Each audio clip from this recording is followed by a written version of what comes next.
What up, positive vibrators tuning in around the world? In today's episode, we have my man Andrew, the architect, reppin Brooklyn, New York, by ways of East St. Louis. He goes into detail about how he became an architect, what New York City was like last year during the pandemic, and a little alien and psychedelic talk. Hope you guys enjoy the episode.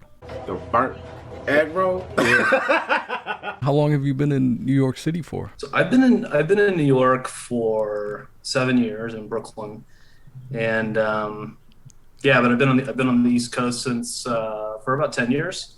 So I lived in Boston before I was in New York, and moved to Boston about a year after I graduated from college. But I felt like, the entire time I was in Boston, I was like actually kind of a New Yorker, in the sense that, I visited in 2009, and within like 2 hours of being here, I'm like, oh, I'm gonna move to New York when I get done with school. So I still love it today. What part of Brooklyn are you in? I'm in Clinton Hill. Clinton Hill. Northern Brooklyn. Got Bed-Stuy on one side, Fort Greene on the other side. I think Clinton Hill's probably most famous for being where Biggie grew up these days. So, there's some good murals on the walls and things like that. But, the neighborhood's changed quite a bit, I think, since Biggie was around. Did you watch that Biggie documentary that just came out on Netflix? I got a story. I did watch the Biggie documentary. It's pretty cool because you see a lot of spots. There's actually a clip in there in the courtyard of my old apartment building, like rapping, and I'm like, what the fuck, man? He's right there. He's like right there in my building because he grew up on the same block that I lived on. That's one thing I didn't know, is that like after watching that documentary, because he always reps Bed-Stuy, right? But then after watching that, they talk about Clinton, I think, Clinton Hill, right? Or Clinton Hill, yeah. So Bed-Stuy is like 5-6 blocks east of where he actually grew up. So Clinton Hill is a very small neighborhood. Fort Greene, Clinton Hill, Bed-Stuy all kind of run together as like, you're crossing boundaries between them. You wouldn't know that you're crossing a boundary. So, Yeah, so, man. A little technicalities, but whatever. All like feels the same. Yeah. What was your experience like last year in New York City during the pandemic, man? Because I'm sure everywhere in the U.S., everywhere around the world, it's all different for everybody. The experience, the pandemic. I mean, we're still kind of in it, but I feel like it's kind of phasing out a little bit. But like, what was New York City like, your experience last year? It was all kind of happening here first. And so like all the eyes were on. It was pretty scary. I mean, I thought that I had it at the beginning, but who knows? You couldn't get tested back then, so it's kind of like, who knows? But it was a harrowing kind of experience because it's like it's quiet. There's not many people on the street. There's not many cars around. The whole city shuts down, and it's the only time I'd ever seen New York that quiet for any time was basically we had a blizzard a few years ago, and they forced all the cars off the street, but like. Is all day and night, all you would hear was ambulances and sirens and sirens and sirens. And so that's what it was like the first like month and a half. And, I think everybody's kind of adapted to like I live by myself, people who live by themselves who are like generally social people. I mean, you live in New York usually because you're out all the time. Like you don't spend a lot of time at home. And so apartments are smaller. And so it's like all of a sudden you go from being a very, very social being to like a completely isolated being. So there's like a lot of like mental fuckery going on there, right? And then eventually, like people start like lightening up after 6-7 weeks, like, okay, we're gonna make this little, I mean, I think this is pretty much going on everywhere though, right? It's like, okay, we're gonna make our pod of like 3 people, and we're only gonna see these 3 people. And you like touch somebody for the first time in 6 weeks, and you're like, oh my God, that was fucking awesome. Like, we're hugging, this is great. In my mind, I picture New York City during that time, like that movie I Am Legend with Will Smith. It was a little bit like that. I went to Manhattan. The coolest experience I had in the city was going to Manhattan like in April. And that's when like people were like still like, don't leave your house unless you're going to the grocery store. So it was like a very like, everybody was very, very serious about it. And I went to Manhattan, and you're like walking around, like walking down the middle of, Fifth Avenue, which is like 6 lanes wide, and there's no cars. And, we rode our bikes over there. One day I took my bike up to the very northern tip of Manhattan and then rode all the way down Broadway, which you could like really would be extremely dangerous during normal times. So you just kind of have the whole street to yourself, and there's no cars. There's like kids riding, like teenagers on bikes, like doing wheelies through Times Square, like with no traffic, no cops, no tourists. And you're like, this is kind of cool, But you also really like, it also a lot of people left town. So like the people who are still here were like, it felt like it was like the real ones were still here. We're like, all right, this is kind of cool. Like Let me. I have. all the brunch shitheads have left town. This is nice. Yeah. You know. What was it like in New York during the the riots and stuff, man? Because here in California, we're seeing on the news in New York City like it's a fucking war zone. Like, oh, they're defunding the police, people are rioting, and so everybody has this idea in their head that New York City is like chaos, right? Oh, it's going back to the fucking 80s and shit. You know what I mean? But what was it like? What was your experience like? Well, New York City still has. There's like a collective memory of the blackout in '77 in New York still. So if you come to New York now or in the last 20, 30 years or since then, you'll notice like all of the all the storefronts have metal grates in front of them that the store owners shut at night, and that's all left over from the riots in '77 and the blackout. Half the businesses in the neighborhoods that experienced rioting back then were like mom and pop shops, and they closed and they never reopened. And so like that, you know, I guess my point in that is like, so that was actually, that came in useful in that regard, but that's kind of a side story. But it was very strange. I mean, the first night I remember is when the cop cars were burnt, and that was only like 4 blocks away from me, and up a little bit, basically over on Classen, which is the precinct for Clinton Hill. Okay.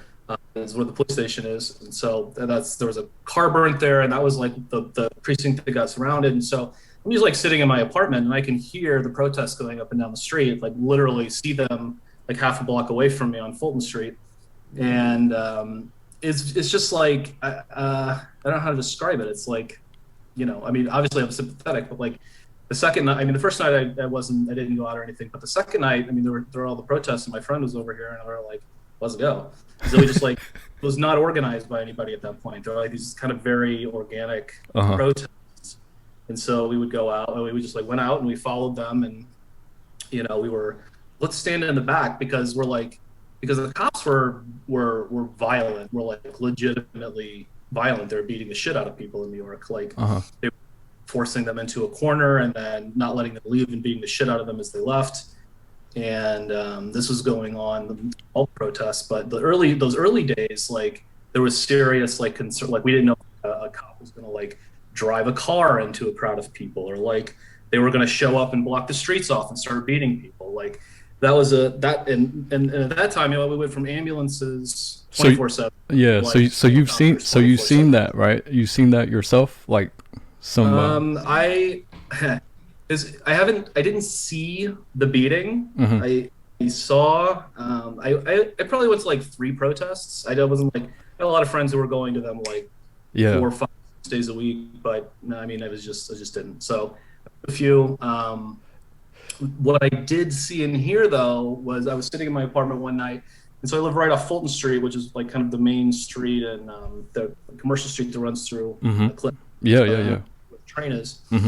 And I see all the people going down the street outside of I can see Fulton Street from my apartment, and I'm like, oh, then, you know, no big deal, right? This is like every night for like weeks, and all these cop cars just like fly down my street and the street next to me and like into this thing, and like, you know, I'm hearing the chants, and it's like right behind a building, so I'm not seeing it, but people are like, I hear people start screaming and like crying and like people running around the corner in front of my building, and I'm like, I like go downstairs. I'm like, what the fuck's going on? Like, ask a guy like running down the street. He's like, yeah, they're beating the shit out of people over there. Yeah, crazy. Okay. So I like walk over there, and at that point, like pretty much everybody was dispersed, but it was like they literally just like came in, like blocked a crowd of people. I could hear them all screaming and like running, and see them all running everywhere, like on the other side of the block. And then it was like, I was fucking pissed. I'm like, fuck these people, you know. It's like I remember filing a complaint with the police department, like the widest thing. I'm gonna file with the police department. I'm like, get rid of your helicopters, like stop beating the shit out of people. Like, I don't know. So it was an interesting experience. No, because that's interesting because you're pretty close to like where a lot of the stuff that, you know, we might see on the news about New York City out here in California. But like sometimes there's always that difference between what they show on mainstream Yeah. media news The versus. difference, Mhm. yeah, the difference is that it was never rioting. There was like a little bit of rioting, like the first week, and say like burning cop cars is like I would consider that a little bit of rioting. There were some storefronts that were vandalized, like in the very beginning, early on. Um, in Soho, like down in Manhattan, which is very like chic stores and all of that, fashion houses and stuff. There were some break-ins, but it was all very early in the protest movements. And the people, the protests that I did go to, like there were several occasions where, especially in the evening protests, or like what would happen is that a group would organize a protest, and then the people would show up, and then the official protest would be over, and then the protest would move basically illegally through the streets, right? Mhm. And if anybody was getting out of line anyway, everyone would be like, no, don't do that. And so like 999 out of 1,000 like protest events were like no vandalism, no rioting, like no bullshit. And like yeah, and I would go, like when I left New York in June for a couple of months, I would run into people when I was like on a road trip, and people were like, oh man, I saw what was going on in New York. It's like crazy, it's rioting. It's like, I'm like, nah, it's all fucking bullshit. Like, New York's fine. Like, people are being respectful. People are like legitimately peacefully protesting. Yeah. And Yeah, real quick. I think one thing though, like people don't yeah, understand is like what they see on the news sometimes is could be very different than what's really going on just based off of like how big one this country is. So like if you see things in LA, like that's you could people that live in LA County could be really far from where everything is going on, and they just right, show like a very small like part of LA of where things are happening, right? And then right, it's just different. So that's why it's interesting to hear like people like you and your perspective living there around what we see, because everybody's going to have their own experience and thoughts and feelings towards whatever, right? yeah. And it's really angering though, because it's like there's so much like good protest going on and so many good intentions, and it just could like two dickheads like break a window in a luxury store, which like honestly, like who fucking cares? And it's like the whole movement's like dangerous and rioting and shit. It's like, I Hmm. mean, I'm you're like, you can join any of these movements at any time of the day. Nobody's gonna fuck with you. Yeah. It's not dangerous. It's like, I don't know. It was stupid. I was pissed about it, because it's Yeah. that's the news, right? And like anybody, it's one of the big problems in the country, like politically, like Hmm. people need to be literate about the media that they consume. You consume the same type of media all the time, that It's mass programming. enforces your confirmation, is a confirmation bias, Yeah. right? You're always going to think the wrong thing, and Yeah. the right wing, it's the left wing does it too. Yeah. Like, I wouldn't draw the fault. I mean, I still think I'm definitely to the left, but I think the right wing's worse, in my opinion. Um, but there's still like, Yeah. if you watch media all the time, there's the confirmation bias, right? So you really have to like Hmm. consume many pieces of media, and if that makes you uncomfortable, then you haven't done enough like questioning of your ideals and your beliefs. Yeah. So that's kind of like, Hmm. so that's infuriating, right? It's like people watching, like in Texas, and like some guy in, like Bumfuck, Texas is like, yeah, I saw what was going on New York, and I just think it's terrible how they're just destroying the whole city. And I'm like, nah, Yeah. How it's do not you happening, bro. Yeah, exactly. Yeah, I don't really fuck with mainstream media, man, because I feel like a Yeah. lot of that is like mass programming, and it's like kind of like the Mm. Matrix shit. They want a certain majority of people to believe in something, right? Right. But because some people don't know what to believe in, so they either pick the right or the left. But in reality, I think most things fall somewhere in the middle. you know? Yeah, it depends on what your conception of right and left are, right? Yeah, It's yeah, like, that too, that too. Hmm. I think our entire cultural political thought and how we think about ourselves is really, I think, a total disaster. So it's like, Yeah, I mean, the Democratic Party would be a right wing party easily in most other countries, and other Western countries, or even most other countries in general, I think. So it's like very much like, I don't know, if you want to get into like how America feels about itself. But What it's like what were your thoughts like last year as far as like how our former Supreme Leader Donald J. Trump handled the pandemic and the riots? and he didn't handle it right. His it was pretty simple. It was don't shut shit down because it'll fuck up the economy, and that was his mode of conduct and hands off. And if he didn't deal with it, if he let the governors deal with it, he wouldn't have to deal with it. Like he could pass it off to somebody else to take the political fall for it, which, as we know now, didn't work out for him so well. But that's what I think happened. Yeah, I feel. Managed. I think we should have done. We could have done a. I think we should have done a 3-4 week shutdown. Send everybody in America a check, shut everything down for a month, like except for like keeping people fed, and we could have been. We could have been up and running last summer, and then probably had to do it again. But like, it would have just been this like ongoing rolling thing. But I don't know. Like, I feel like I spent so much time thinking about the pandemic. It's like, who knows? I always think, man, like, and I've talked about this with other people, is that if I'm not a Trump hater, I'm not a Trump fan. Like, I feel like as far as like a president, what our country needs, is he the right choice? Like, I feel like there's always, we could always argue that there's better candidates out there.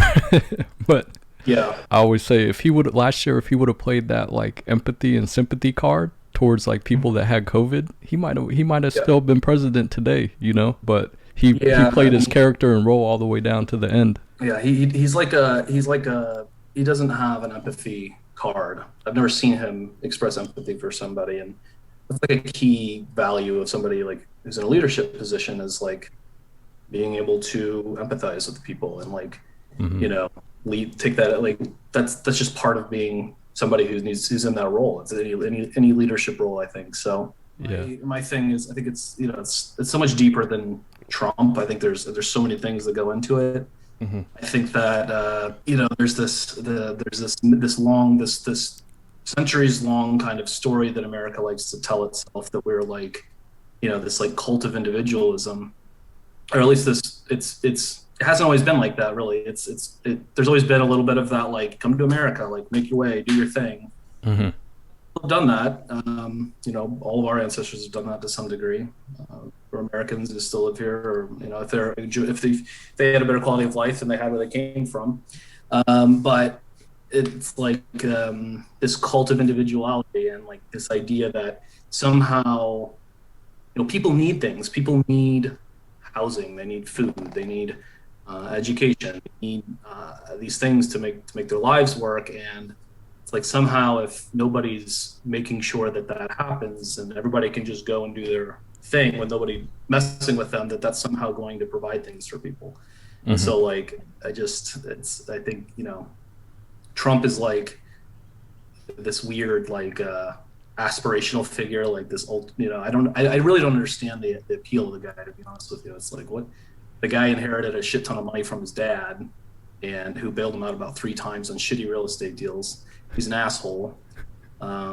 He gets people hyped up, man. That's what he does. Not that good of a businessman. Like, didn't make it on his own. He's just like brash and an asshole. And it's like, I think people are just like, fuck everybody. I don't know. I don't know. I wish I had like more intellectual like analysis of it, but it's like, yeah. And I also honestly think white people are just like really like, especially rural white people are like, well, shit sucks here, so we're like, or not shit sucks here, that's not nice. It's like things are tough here, and like I feel like I'm being left behind, and this guy is like, and somehow like if the government doesn't help you, that if nobody helps you, it's going to get easier to help yourself. Maybe, I don't know. I don't really get it. Yeah, I think there's like a group of, or like a part of America. Yeah. Like, because everybody has their own idea of what they think America is. But America's such a big, like, country that it's hard for one president to be the face of all the different states. Because all states need their own type of governing, which is why they have, like, governors, right? So, because they all need to be governed different. Like, there's a group of, I feel like, middle America, working class people that either they're not happy. I think there's a part of them not happy. So they, like Donald Trump, he kind of like speaks to their soul probably, and they're like, fuck man, I'm not happy, but he's saying what I want to hear, so I want you know, they get fired up, you know. But I think people have to look past that sometimes and find happiness. If they find happiness in their soul and they get in touch with more like spiritual stuff, you know, like that's what I've learned. You know, I was very like, I would say my ideas were more left, but I never said I was like, I never claim, even to this day, like I don't claim to be like Democratic or Republican, man. I feel like I'm a true independent thinker. You know, some people say they're independent, but their actions lead either left or right. I think to be like a true independent, you have to be more in touch, more spiritually with who you are, and then you can't be swayed left or right. You're like, okay, this is right and this is wrong, but these things can be discussed. You know, there's always room for improvement. It's never like final, like either this or that. You know, it's always progressing.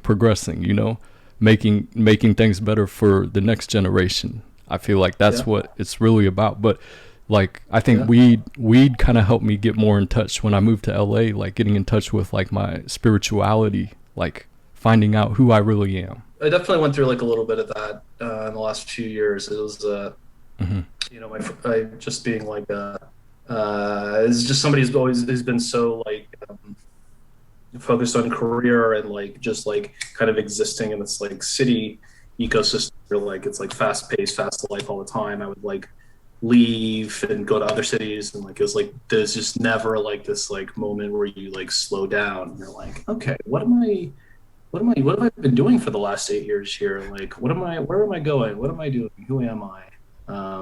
You know, and then it's like you get into meditation. It was like there's a time where I was really into meditation, which is really great, and like, you know, that's not spirituality in and of itself, but it's a methodology for like slowing down and dealing with like your existential condition, I guess you could say, or it's like starting to at least recognize it.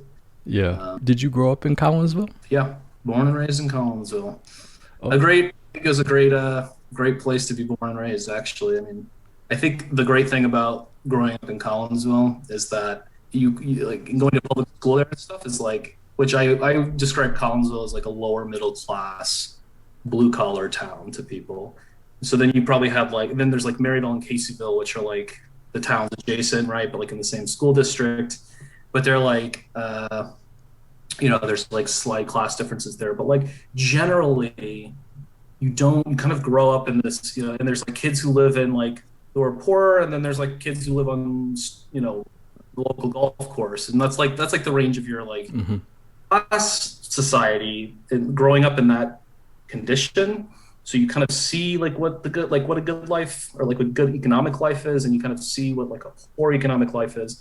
But those people all kind of intermix with each other, and it didn't seem to me to be that like there wasn't like this consciousness. And I think, you know, when I went to college, I met a lot of kids from the suburbs of Chicago, and these kids, where did you go to college at? University of Illinois. Oh, okay. Yeah, gotcha. And so all these kids like from the suburbs of Chicago, and they had like never like ridden the subway in Chicago, even though they lived in a big city. They had never been to the south side of Chicago and seen poverty. They didn't have anybody. They didn't know anybody who were like poor growing up, and they're like, and I just like their concern of like how regular people live was like really, really fucked up. And I'm like, this is crazy. Like how, you know what I'm saying? And it's like, and then you start looking at the world and you're like, oh, this makes sense. All these people, all these rich people are so shitty because they've never like actually like socialized with poor people before. They've never like, or lower middle class people. They're like, you know what I'm saying? It's a lot of times those kind of people though, that never experienced like poverty or even seen it, they just have this idea of how they think it is, and then those are the kind of people I feel like that end up running our country, you know, or they get into politics. 100%. They like they go to the East Coast and go to Yale and Harvard, and then they like show up in New York and they work for dad's investment bank, and then they run, you know, then they're good. They're like, yeah, I mean, I saw a poor person once. It was good, you know, like it's crazy. But you know, I mean, even in Collinsville, there was some of that. It's like I always tell people that the most dangerous thing in America is the local news, because, you know, like it's like we grew up near St. Louis, right? It's like there's East St. Louis and Collinsville. And then, in Collinsville, you're like, oh, those are the poor people over there in East St. Louis when you're growing up, right? And so, all you see on the local news about East St. Louis, all you see is like, oh, there was a shooting, there was a robbing, there was a carjacking, there's this, and that's what, like, even people who grew up in like lower middle class areas, Yeah. all they do is shoot and rob and kill people. And then I went down there when I was at school at U of I. There was a program for architecture school that did like housing and economic development and stuff like that in East St. Louis, and focused on East St. Louis. And so I went down there for a couple of visits. And even then, even though I grew up 5 miles away, just like going there and interacting with the people who were from there, it was like, oh, okay, yeah, they're people, which obviously they're people, but like, you have to, Yeah. I think people who don't meet people of other social Yeah. economic groups like really have a hard time like empathizing with those people, Absolutely. like putting themselves in their shoes, Yeah. which is a problem for any society, and America included, obviously. Yeah. But it's a reality, as you said, that some people, they choose to either avoid it or ignore it. You know what I mean? Right. So, But it's healthy to, I think, opinions about how you see the world and what your political opinions are, or in general, based on the reality of how a lot of people in this country live, and more people are starting to live as time goes on, and the wealth disparity grows. what is your ethnicity? Oh, I'm like a white American boy. Like I did my genealogy. I'm like half German descended, like half English descended, but I'm like classic like white American mutt. I think my last like ancestor came to the U.S. in like 1870 or some shit like that. So it's white American. But like you're talking about, it's like when I moved to New York and I'm taking the subway all the time. Like my neighborhood when I moved in was probably 60 to 70. I'd probably say 70% black still. That's like 30. Like that's how much it's gentrified in the last 7 years. But when I first move here, and you're riding the subway and it's 11 p.m. and there's like a ton of black people around you, right? And this is like you're reconciling, and intellectually, and you have black friends, intellectually that obviously that's like not right to feel like a little bit like on edge. And you have to keep telling yourself that. And so like you're like, fuck, like Jesus, like being racist and shit right now. I'm feeling uncomfortable. How much is that real or social programming from like the media making us think that like yo, yeah, it's all social programming. But let me ask you this though, since that's the case, like you've been around a lot of black people, being a Caucasian, like do you feel like you felt, I'm sure maybe you have, I don't know, felt any kind of animosity towards you from certain people? Because I'm sure there's stupid people in every race. Or angry people. Not more than like any other crazy shit you see in New York.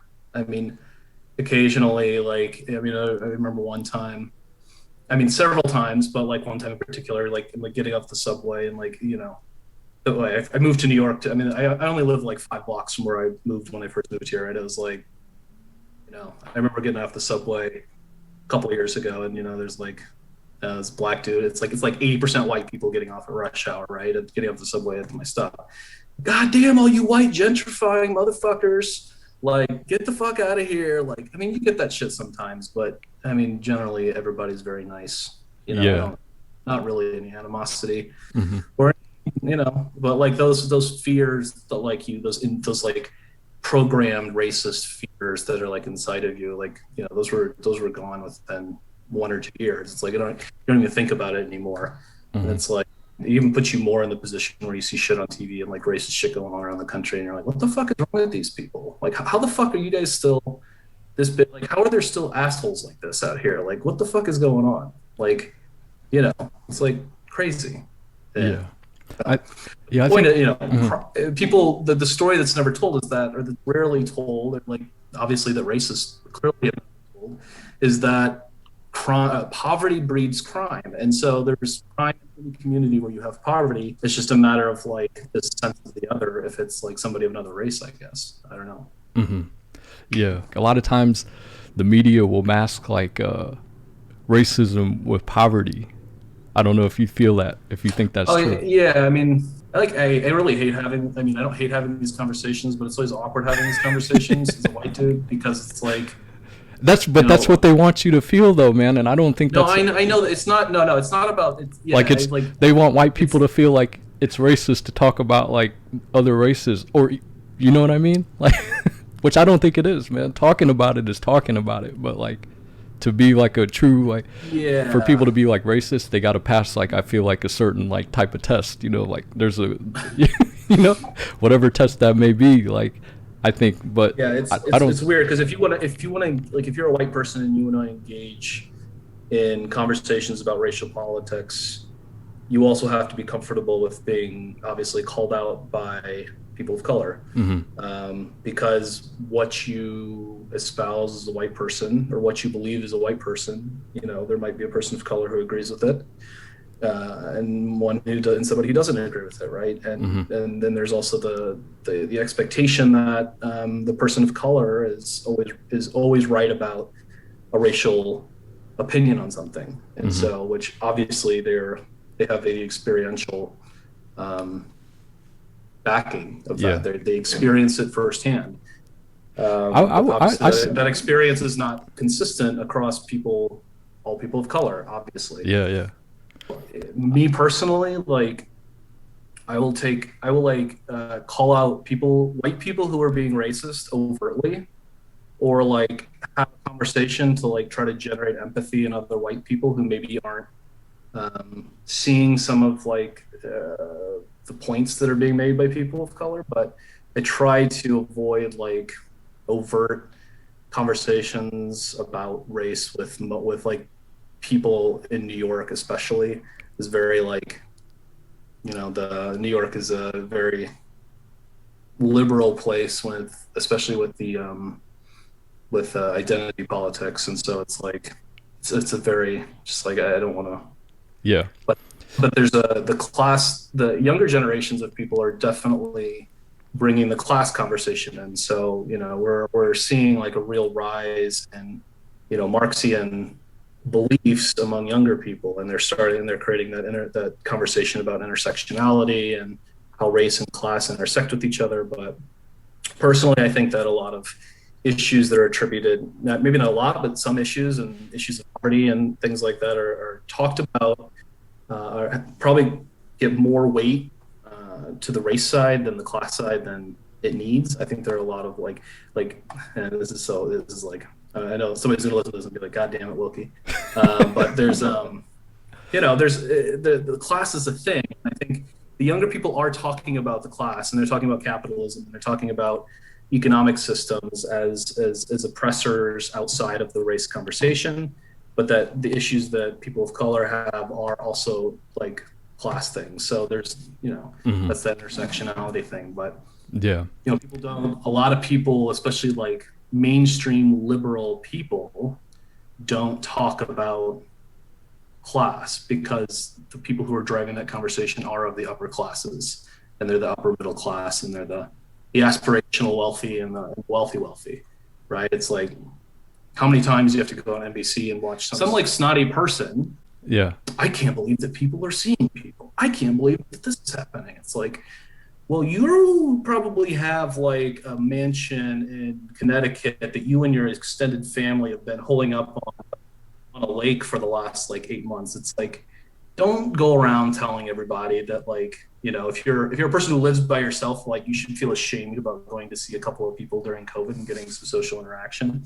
It's there's like this like, and the whole narrative, the liberal narrative, is very like focused on they don't talk about class, and they don't talk about that kind of, they do, but it's like, it doesn't get to the root of the issue, which is, in my opinion, capitalism. Like, we're all existing in a capitalist society, and we do the best we can in that environment. But capitalism is not a system that engenders community coordination and communal goals. It's all about competition, and using what you have to get more is like Mhm. the antithesis of what, how people are actually built, which is to be communal with one another. There's always competition.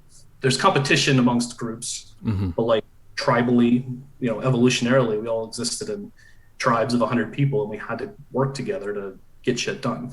Yeah. So I just, if you're not talking about like if you're not being serious about fixing those structural systems that are like keeping people poor or keeping people, locked out of a good life, then you're never going to actually get to the root of the problems. You're not going to get to the root of crime or poverty. You're going to, do you feel like that? Do you feel like that's what sometimes the government, they know that, but they want like the masses to stay focused on the wrong things instead of focusing on how to make things better? You know what I mean? I don't know if it's like conspiratorial.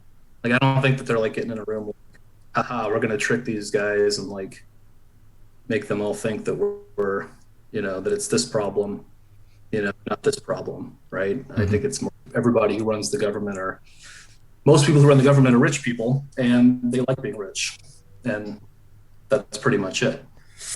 Why would you? It's not. I'm oversimplifying it, but why would you pass legislation that significantly had significant detriment to your quality of life as a person?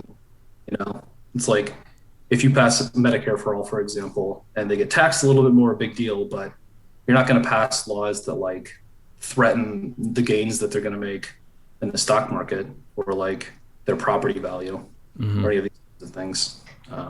Yeah, I don't know. That's.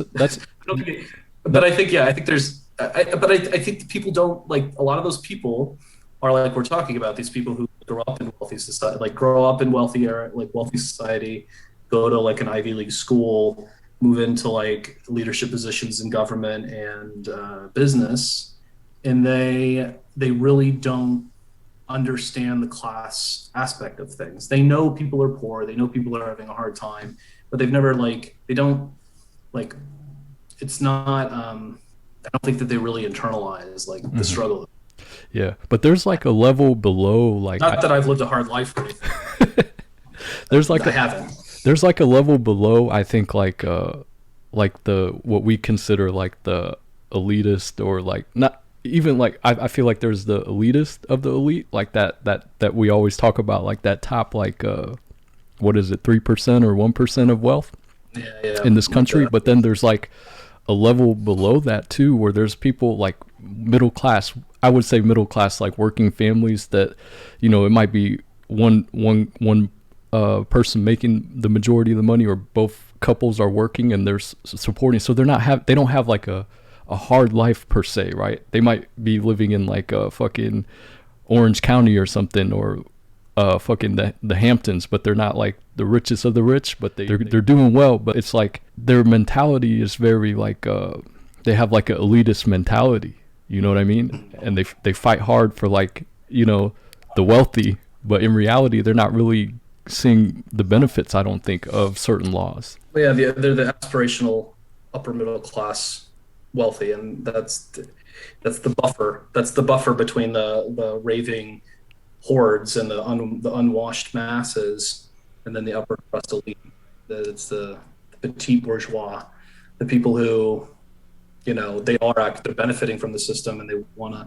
And they're the people who buy like a really nice Mercedes, but they're not wealthy enough to really buy it, but they'll buy it anyway and like spend like a lot of like their income to like buy this thing to like show everyone that they're doing well, right? It's like, they have the really, really nice lawn and like the really nice like cookie cutter house, well established, and they're on track to retire with a vacation house upstate at 60, and they're living a good life, and so they are equally not throwing a wrench in the system. And those people are the people who are, they're the people doing all the ruling dirty work, right? They're the ones like running companies and the government on a day-to-day basis, and they're the politicians. It's like the really rich people are like, we're going to donate to everybody's campaign, and you're just going to do whatever the fuck we want you to do, and let's not fuck up our and I'm still going to put all my money in the Cayman Islands and fuck you guys, right? Even though you just passed a bunch of laws there, I still fuck you I don't know you shit. I got a, you know, my 8-foot yacht. You speak the And truth. as long as the media keeps telling everybody that, hey, if you just work hard enough, You speak the truth, man. This is why you're all I the fuck with you, man. You just spoke a lot of truth right there. the temporarily, you know, there's that famous line that, you know, 80% of Americans imagine themselves as temporarily inconvenienced millionaires. You know, like everybody, you know, it's like I would Yeah, rather just like have health care, you know, and like, you know, guaranteed health care. And, you know, yeah, there's a yeah, man. conception, it's like conceptions of freedom, right? Like libertarians and right wing people. Well, you know, taxation is theft. It's terrible. And anything that they take away from me is taking my money. It's like, Yeah, not really. I mean, like your conception. Why do you have a monopoly on what freedom means? Like libertarians. Oh, we're freedom. We know what freedom is. Nobody else can talk about freedom. Well, freedom to me is like being able to like pursue a passion or a business idea, or take a risk in life to go out and do that, like you're doing, right? Go like, you know, if you didn't have to, if the chance of like being homeless wasn't something that was immediately on the back of your mind, or like not having a meal on your table, or like not being able to get health care, if those things were like guaranteed, I think you'd see a massive increase in entrepreneurship. Like to hmm, me, that's like gives you a lot more, it gives you a lot more ability to be self-determinative in your life than when you have to have a specific job that provides your health care for you. yeah, You know, that's slavery hmm, to me. And even if I'm getting taxed 5% more, 8% more, or whatever it is, that's like, I do that all day if it means that I don't have to work for, you know, this massive corporation to like get healthcare, and to make yeah. sure that like if I get sick, I'm not bankrupt for 30 years, right? Hmm. My thing That's is my like everybody, they have their idea of what they right, think the American dream is, which is right. fine. You know, if people want to play that like that cookie cutter lifestyle role, the quote unquote American dream, they could do that. You know, Mm-hmm. getting the job doing it, but don't shit on people below you, man, or don't talk shit Right, about people because you right, like you don't you don't know that you're in the fucking matrix. right. Yeah. I mean, I have to keep that in mind all the time. I work for a big corporation, and it's like, what would life be like outside of this? It's like you forget sometimes, you know. Yeah, Um, that's what we can go into too. You know, is like how you ended up in there. I think we'll get there eventually. yeah, In the and conversation. Hmm. to finish up that American dream thought, though, Hmm. like when I'm at my least cynical, like you know, I go up and down about America. Like I have my opinions vary a lot, but like in the most aspirational like version of my idea of the American dream, it is like this beautiful concept that you can, you know, it's weird because I have European friends who have moved to America, even though they come from countries with higher quality of life. They're like, oh, I can actually, I'm not held down by social class in America. Even though there is social class in America, it's not the same as it is in other like Hmm. Yeah, China or some shit. feudal, Yeah. yeah, like societies. Um, Hmm.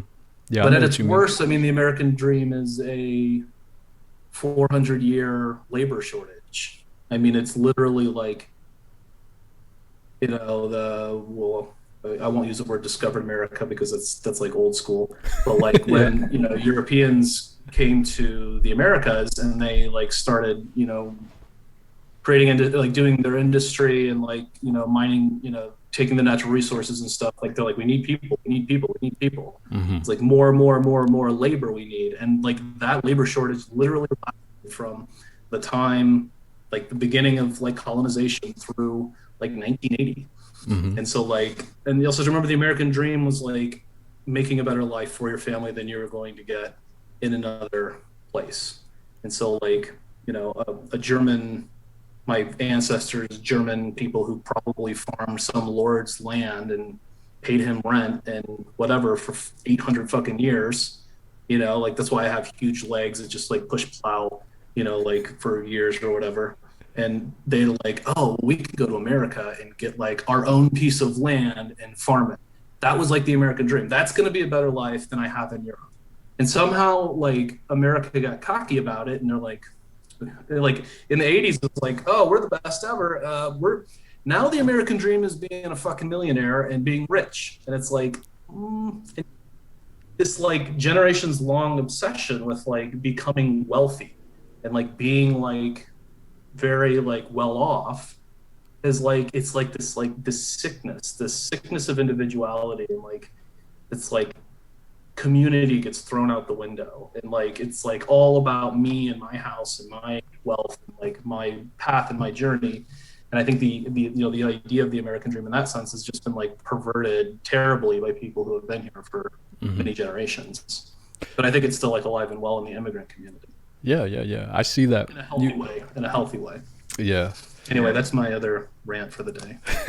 No, I fuck with what you're saying, man. No, I'm like giving you a lecture here. I'm sorry. no, you're good. You're good. I see it because I see it like all the time. People within my family have that like ideologies of what they think, you know, the American dream is, and Yeah, I don't think you should have to grind your face off to make a decent living for yourself. That's like that's like the bottom line, right? It's like you should be able to work 40 hours a week and have a roof over your head and food on the table and be able to live your life. yeah. But I think there's a lot of social pressure too, like people that have like families and stuff. Like, I think kind of like, you know, parents, they probably hear it from their kids, like their kids go to school and then they're like, oh shit, you know, we don't have this, or this kid has that, you know. So parents are like, oh man, I want to provide, but how much is what? There's a difference between providing and then like excess, like superficial goods, right? Keeping up with the Joneses, man, it's a goddamn disease. And it'll fucking kill you. New York is a great place to like experience this because it's like, you know, there's fucking like whiny, you know, moms in their $3 million townhouses with their kids, like stressing out about her kid not getting into the best fucking preschool in the city. And it's like, Jesus Christ, like some fucking perspective here, you fucking people, like chill out. Like, you know, like parent your fucking kids, and if they go to a little bit less good school, they're probably still going to do fine in life. You know, like that's a key word. You're always like perspective. Yeah, your own social group. Yeah, it's perspective, like you said, man. That's, I feel like whatever path, like I said, you want to choose in life, that's fine, but don't lose perspective of like other people, you know. Yeah. Like different groups and people doing worse. There's always going to be people like, I think, doing worse or doing better, but don't lose perspective. Yeah. Unless you're Jeff Bezos, where you're a homeless guy on the street, there's always somebody doing worse or better than you. Even a homeless guy on the street might not even, I mean, might have it better off than somebody who's like homeless on the street without a leg. You know, it's like, it's all perspective, right? Yeah. At the end of the day, it's all perspective, and I think as long as your basic needs are met. I used to be more closed-minded, I think, growing up, and I used to be like taking hard stances, but that's just because how, like, I think a lot of it is our environment, how we're raised. And like my dad, he was very like that. He's kind of like that, you know. He's kind of a dick, you know what I'm saying? For lack of better words, he's not a very like empathetic, compassionate kind of guy, you know. Like he plays that hard role. And that's affected me. And in a lot of ways, I feel like that affected how I treated Cliff, you know, because we had like a pretty big, I mean like 5-6 year age gap, you know. So I kind of like picked on him too hard, I think, when I was a kid. And when I think that kind of maybe grew some like type of maybe resentment in his heart towards me and whatever I liked. He's like, I'm going to go opposite. Kind of like how I feel like it was with my dad. You know, my dad, he's this way, so I'm like, all right, I'm gonna go this way, you know, because I don't, because of how you treat me and how you make me feel. So I feel like I indirectly did that with Cliff. You know what I'm saying? Right. And so that's why he got his mentality, which is not always good. It's weird to think about how the world works and like how that happens. And I don't know. I think, you know, it used to be, you know, there's like this conservative, not necessarily politically conservative, but like conservative, you know, idea about you're raising kids, they're in your household, like they're under your rules, they're like, you know, if they don't do these things, then they're not going to make it in life or something like that. And it's like, they're not really adult, like kids. I mean, you have to treat teenagers like they're people. Like they're like, you don't give them like all of the slack. Like you have to reel them in when they're really going off. But like, growing up as a teenager is about becoming a member of society and about actually getting more responsibilities and actually about like learning like where your bounds are. And I feel like when you restrict that development in a kid, they're gonna rebel, Yeah. right? They're gonna go way outside the boundaries because they felt like they were too constricted, or like they don't feel like they're really being treated like they're going to be adults soon, like they are developing into like individualistic human beings in a real way. It's like, Hmm. think about, I have this thing where I like to go back to like you know uh, tribal societies, and I read a couple books by this guy Christopher something or other. Uh-huh. So, I can't remember the name of it. It's like Civilized to Death was one of them. It's like we used to take our kids hunting with us to like get the food, and like they helped build the houses and the things, and like they did all the things that the adults were doing. They were part of that group. Where it's like now it's like kids go to school, the adults go to work. Like, I mean, this going up to like 100 years ago, right? And I don't know how people raised kids 100 years ago. I feel like kids want to be adults and they're not adults yet, Yeah. but you like treat them like adults in as many ways as you can and let them do stuff. I Hmm. think. Yeah. I don't know. I think there's pros and cons to like everything in life, and like that's one of the things. Like my dad, he pushed me hard, and Yeah. we fought hard, me and my dad, all through my Yeah. adolescent years, arguing like. But if I believe this, if he didn't do that to me and treat me like that, I don't think I'd be sitting here talking to you right now. Yeah. I mean, everything's a product of something else. You Because know? that kind of built like kind of like my like want to like talk and argue, not really argue, but like debate. You know what I'm saying? You could call it arguing and debating. You could call it, seeking the truth, like really testing other ideas to find the best idea. Yeah, You know, yeah, yeah. arguing sounds so negative. It does, right? It does. I feel like I used to like hang around with people here. Like when I first moved here, we would just like get fucked up on a roof and argue for like 6 hours about anything we could think about arguing about. It was just like, it was like sport, right? And then you bring like somebody, and then you like get used to it. You're like, yeah, this is how life is supposed to be. And then you start arguing with people about things. Okay, maybe this isn't productive. People are like, oh my god, I'm not like, I don't want to argue with you. I'm like, we're just talking. Yeah, yeah, yeah. I agree. Some people call it arguing. I call it talking or debating, right? Because the more people I talk to, I used to drive like Uber and Lyft, and the more people I talk to, I realize there's not one particular way you should live life. Everybody has their own journey in life, That's right. and they have to find it. There's no right or wrong when it comes to that. There's no right or wrong. I was having this conversation yesterday with a friend of a friend. It's like I would find it very strange if people didn't go down a path and then not know where to go afterwards, right? It's like my career. I decided that I wanted to do what I'm doing many years ago. Like when I was like 12, I was like, that I think pretty sure that's what I'm going to do. And then like you get to a place where you're like, what am okay? You're either like, this isn't working out, I need to change courses, or you're like, I've reached this place that I wanted to reach, and now I'm like, you're not really satisfied. And that's going back to like what you're saying about digging deep down to find that satisfaction. It's like you Yeah. have to find that outside of like any single thing. How did you know, or when did you know that you wanted to be an architect? Well, my mom was an interior designer, so she would bring home like house plans, and not house plans, but like work drawings, plans and stuff from work.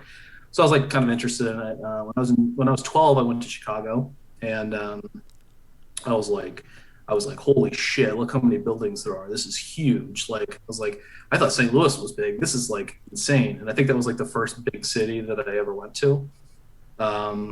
And then I went to a Frank Lloyd Wright house, the Roby House, when I was there. Went to the Chicago's Sears dope. Tower. Hmm. Chicago's And a I was dope city. It's pretty dope. I spent a lot of time in Chicago, going to U of I, and so like a lot of people I know still there. Yeah. But it's like, and then I was like, yeah, I think I'm gonna do this. And then I was like, told myself I was gonna do it, and then I went to like a Were you a artistic, school like program. sorry to cut you off. When you were young, were you very like artistic as far as like drawing and stuff? Not at all. Okay. Yeah, everyone's like, "Oh man, I would have been an architect, but I suck at math." And I'm like, "Man, you don't really do that much math. I mean, there's a little math. I didn't like take differential equations and like advanced math theory or some shit to like, add two numbers to get a wall length. It's like pretty there's not that much math, but yeah, that's what I do, I guess. Not math, but like, but you didn't really like draw like a lot when you were a kid. No, I like drew some buildings when I was a kid. I thought that was fun, but I was not like a kid who drew a bunch. No, Oh, okay. which is interesting, right? You'd think that like people would do that. I mean, I didn't really learn how to like draw until I took sketch classes. Mm. Yeah, I was gonna say I guess with your job, do you do more like design, architectural design with like with like hand sketching, or do you do like more? It's more like digital or like on the computer. Well, it's all produced on the computers these days. A Mm. lot of people, including myself, you're at the beginning of a design process. You should be drawing by hand.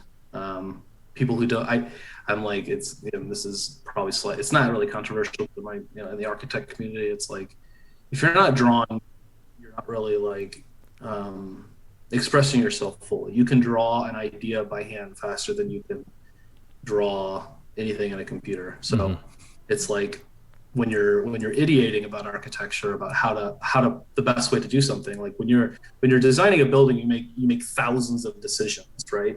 And like the great architects, this is my firm belief. Anybody who's got like an architectural training or is creative can like come up with a good idea.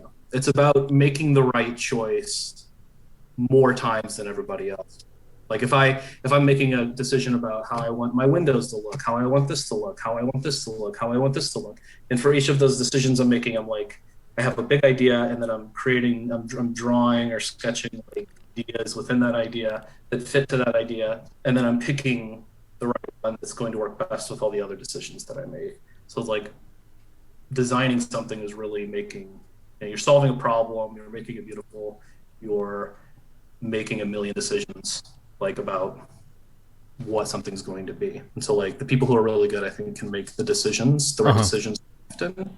And they're also the best salesmen. Like like architecture is like half sales. It's like convincing somebody that either it was their idea or that this is the best thing for them. But going back to like how you became an architect, so when you were 12, you said you saw were in Chicago and you were like, damn, I like these how these buildings look. Yeah, I was like amazed by it.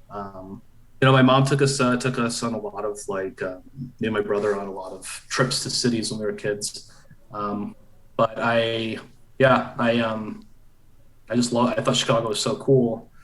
And then happened next? What did you major in college? You said you went to U of I too, right? Yeah, I went to U of I. I think, which is it was a good architecture school, and I had gone to like a high school program between my junior and senior year that the architecture school had there, and it was like, and I'm like, and that's when I was like definitely going to do architecture, and so I did that. So when I was in school, I studied abroad in France for a year, and Uh, that was probably definitely the most transformative like you year said ever you said you studied in France. in France. Yeah, yeah. Before you go into France, I want to hear about some stories in France. But like, what was your U of I experience like? It was great. It was great. It was my freshman year there. I was like really into. I wanted to like join a frat, and I was like, really, I was going to all the Orange Crush games. I was, the Orange Crush at the Illini basketball games, and what, Block Eye at the football games. you were in a frat? You joined a frat, or you wanted to be? Well, I'll get there. Okay. So, Yeah.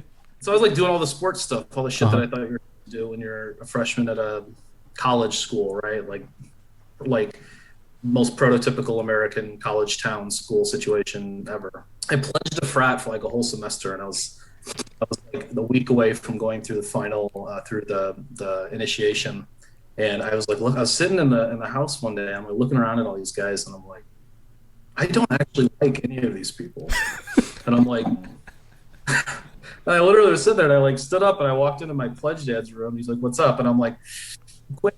He's like, "What?" He's like, "You initiate next week." And I'm like, "Yeah, I think I'm out, man." He's like, Well, "Why?" I'm like, "I don't, I'm like, I like you, but I don't really like anybody else. I don't like anybody." And I'm like, "I like some of the older guys." Like, eh. what He's was like, "Nobody in your pledge class." I'm like, "Nah, I'm out."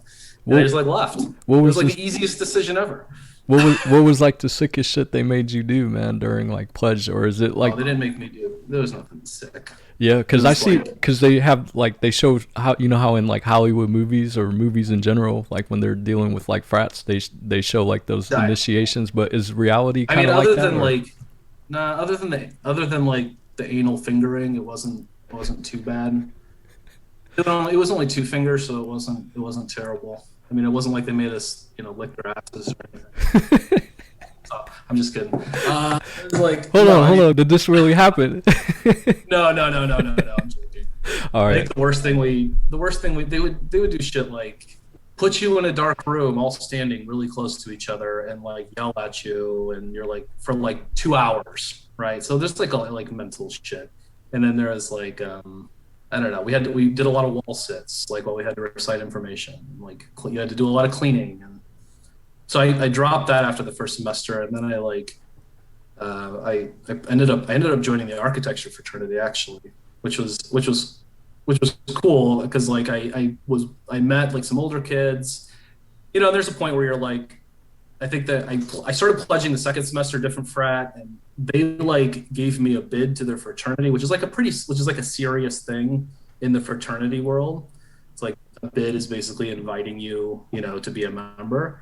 When I was like completely blacked out, so like I kept going to these events, and I was like, pulled one guy aside. I'm like, I don't really know what's going on. I've been to like 7 of your fucking events, and you keep inviting me, but I haven't gotten a bid yet. And he's like, "Oh no, we gave it to you." I'm like, and then I'm like, I don't want to be in a fraternity that gives bids to people to join their fraternity for 4 years while they're fucking blacked out. I mean, like Jesus Christ. So I met these architecture kids, and they invited me to a Sunday dinner with one of my professors, which I thought was super cool. uh huh, And I'm like, and it was a co-ed architecture fraternity, which was like, nice, girls, like 20 girls and guys living in a house. So it was like, that's fun. I'm yeah. like, these guys are nerds, but I'm in. So I joined that, and it was pretty fun. But like sophomore year, when you start studio at U of I, you don't like your life is over. Like you quit everything else. Like you just like studio is like you just spend ungodly amounts of time on insane projects and Yeah, what kind deadlines. of what do they make you do, like in architecture school? Because I've Well, never. Yeah, yeah, I think there's some people that are listening that might be interested in like maybe or yeah, thinking about architecture school. uh-huh. So you can give them the lowdown at a because U of I is a good school, man. It's a they say it Yeah, has a good reputation, right? yeah. I mean, it was better like years ago. It's kind of like I actually don't really know what the reputation. I don't keep up with that shit really anymore. Yeah, but what was your architecture Architecture. class like? So I think it's changed a little bit since I was in school, but when I was there, the first year, so you're in a 4 year program. The first year is all general gen eds and stuff like that. I think I had like two courses my first year, like one each semester. They were like intro courses. So very chill year. And you're kind of like settling into college life and stuff. But Hmm. then the second semester was all hand drawing and hand work and hand model making. So like the drafting boards like you would see in the movies with like the big sheets of paper and you're doing this thing like so that was the second year. Well, architecture school is really so you'll have like three other classes that are like normal college classes. Hmm. Then you'll have your studio class, which is where you do your creative projects. Hmm. And the studio class is usually like a 5 hour college class, but it's like 15 to 20 hours a week that you're in the studio class. And then that's probably half to a third of how much time you actually spend on your studio projects in a week. Like an average architecture student might spend 30 to 40 hours a week just on his studio project. Or more. A lot of people spend more at really tight deadlines. And there's this culture of like this pain and suffering kind of sacrifice, this concept of like sacrificing for your craft, working insane hours to prove your um, dedication to this craft. Which, when you talk about it in movies and like in like an American ideology like concept, it's like very like, oh, that's just great, like dedicating to your craft. It's like nobody fucking does that. You can't do that. And so, like, in my opinion, I mean, it's a toxic environment, right? I mean, it hardens the shit out of you, but it's a toxic environment.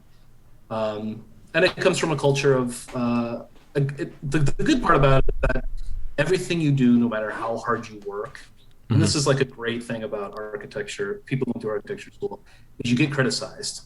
Like, you just worked your little ass off for 2 weeks or 3 weeks or 4 weeks, and you put that work up on the board, your heart, soul, your blood. You stayed up, you pulled all-nighters, you ate a Taco Bell every day, and like just beat the shit out of yourself, got fat as fuck. Like, you're just like, this is my everything. I've sacrificed all. And then the professor comes up and they're like, why'd you do that? And you're like, well, fuck, I don't know. Why'd you do that? You should know, right? It's like, you should know why you made any decision. And so, like, it's like, and then you just get ripped apart, and then you start over again, and you do it over and over and over again, where you work. Then you get critiqued, and then you start the next project. And that's how working in an architecture, that's how working in practices is that you design, you take it to a client, they give positive or negative feedback. You never go to a client meeting and they're like, oh, that's great, cool, keep going. It's always like, no, we want it like this. No, we want it like this. We like it. Whatever, you know. That's good. That's how design. That's how design gets made better and whittled down, is through criticism. Always. That's anything, right? If some people, they don't want to be criticized for anything, but I think college, a lot of times college is good for people in that sense, because I think I think that what you just said probably holds true to like a lot of other majors too as well, right? When you become a senior, things get tougher. I don't think so. I think it depends on the major, but like to have to stand, like every piece of project you do, to have to stand up in front of everybody, explain it, and then like systematically dismantled for 30 minutes to an hour or 5 minutes, depending on how big the project is like having humble pie shoved down your throat. I think everybody who goes to college gets that a little bit. You write a paper and you get comments back, but you get that in high school too. But it kind of gets you ready for the real world, though, right? It does get you ready for the real world. It's like literally, like, kids come out of like Harvard or Columbia and they come into the practice and they're like, I'm fucking awesome, and I'm like, it's like, you should do this door schedule. Like, I don't really give a fuck that you like made a twisty building in college. You don't know how to build jack shit. Like, this is Thunderdome, bitch. Like you're in a firm now, right? Like, there's a very tiny echelon, like extremely slim, that do move into like those like top 10 practices, or like these really, really, really, really, really ultra high end practices. But it's like such a rarefied group that most people go into practice, like go from like, they've just done all this beautiful design work. They've just done this like 4 years of just like creative energy, like put like just so grueling and hard. And then they come into a practice and they basically have to start all over again, because I'm like, we're like, welcome. And so we'll take 2 of you, and you're going to do, like, you're going to work with the design director to like create pretty pictures. We're going to take the rest of you, and we're going to like, you're going to help us do construction documents and draft, basically. But that's how you learn, right? People who are really good architects, I mean, not everybody. I mean, one very important trait of like a well-rounded architect is being able to understand the technical constrictions and the technical needs of a space, and be thinking about those when you're at the beginning of the design process. Like, I can't tell you how many times I've seen a beautiful like form for a building, and then you get like 60% of the way through the project, and you're like, it's like, where are we going to put all the air conditioning units? And you're like, oh fuck, I didn't think about all the air conditioning units that I needed, and I have this beautiful form that's got all this stuff in it, but now I have to put these fucking air conditioning units on the roof, and it screws everything up, right? Or you have to think about all of these. You want to be thinking about like a building is a building when you're ideating a building, when you're starting the idea of a building. Maybe not at the very first moment, but like you need to be thinking about those things in the first, like during conceptual design. Otherwise, you're not gonna, you know, you're gonna run into technical issues. I Yeah. don't know. I think architecture is a weird. Like I'm not used to talking to non-architects. That's like they're around me so much. So I'm sure people are like, "What is this guy talking about?" No, this is interesting because I think there's some people that probably are thinking about like being an architect, right? So they want to know, like, Yeah, I mean, what is the life in architect this is like? the real talk shit you won't get like when you're even if you go to like a AIA event, which is American Institute of Architects, which is like the professional organization for architecture. Um, yeah, that's what it is, man. It's like you really don't go into architecture school because you like the idea of being an architect, is what I'm saying. If you don't like your first studio, or if you don't like your second studio, like don't like just don't stop. If you don't like if you like your idea of like what it means to be an architect is like wearing all I mean all architects wear cool glasses. That's like a given if you have any kind of vision issues. But like other than that, like you just take all the other stereotypes that you think what architects are and throw them out the window. So like architects they're service providers, right? So there's this like the popular notion of the architect is that they are people who are um, like setting like design stand like I don't know how to describe it. They think that they're like people who are like bringing really cool ideas to the world somehow or something. Like this idea of like the mad modern architect who's like building the next society, right? And there were those people, but that like the activist architect who's like trying to make the world a better place, like through building projects. Um, Hmm. this is a modernist conception of architecture that really ended in about 1970 with like the idea of the architect as a theorist, as like a public intellectual, is really a creation from about I would say the 1920s through 1970. And so the 1920s, what happened is that you had the rise of communism and socialism.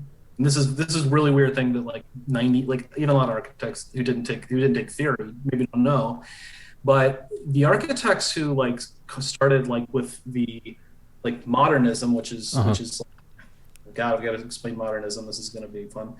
Um, the idea that you can make that life can be made better through technology and through like technological progress. The idea of the home as a machine for living is an early modernist idea, like a revolutionary modernist idea. Is like everything's going to be rational. This is a machine that humans live in, and and that idea like took root and continued, but it was providing an alternative to the rise of socialism and communism.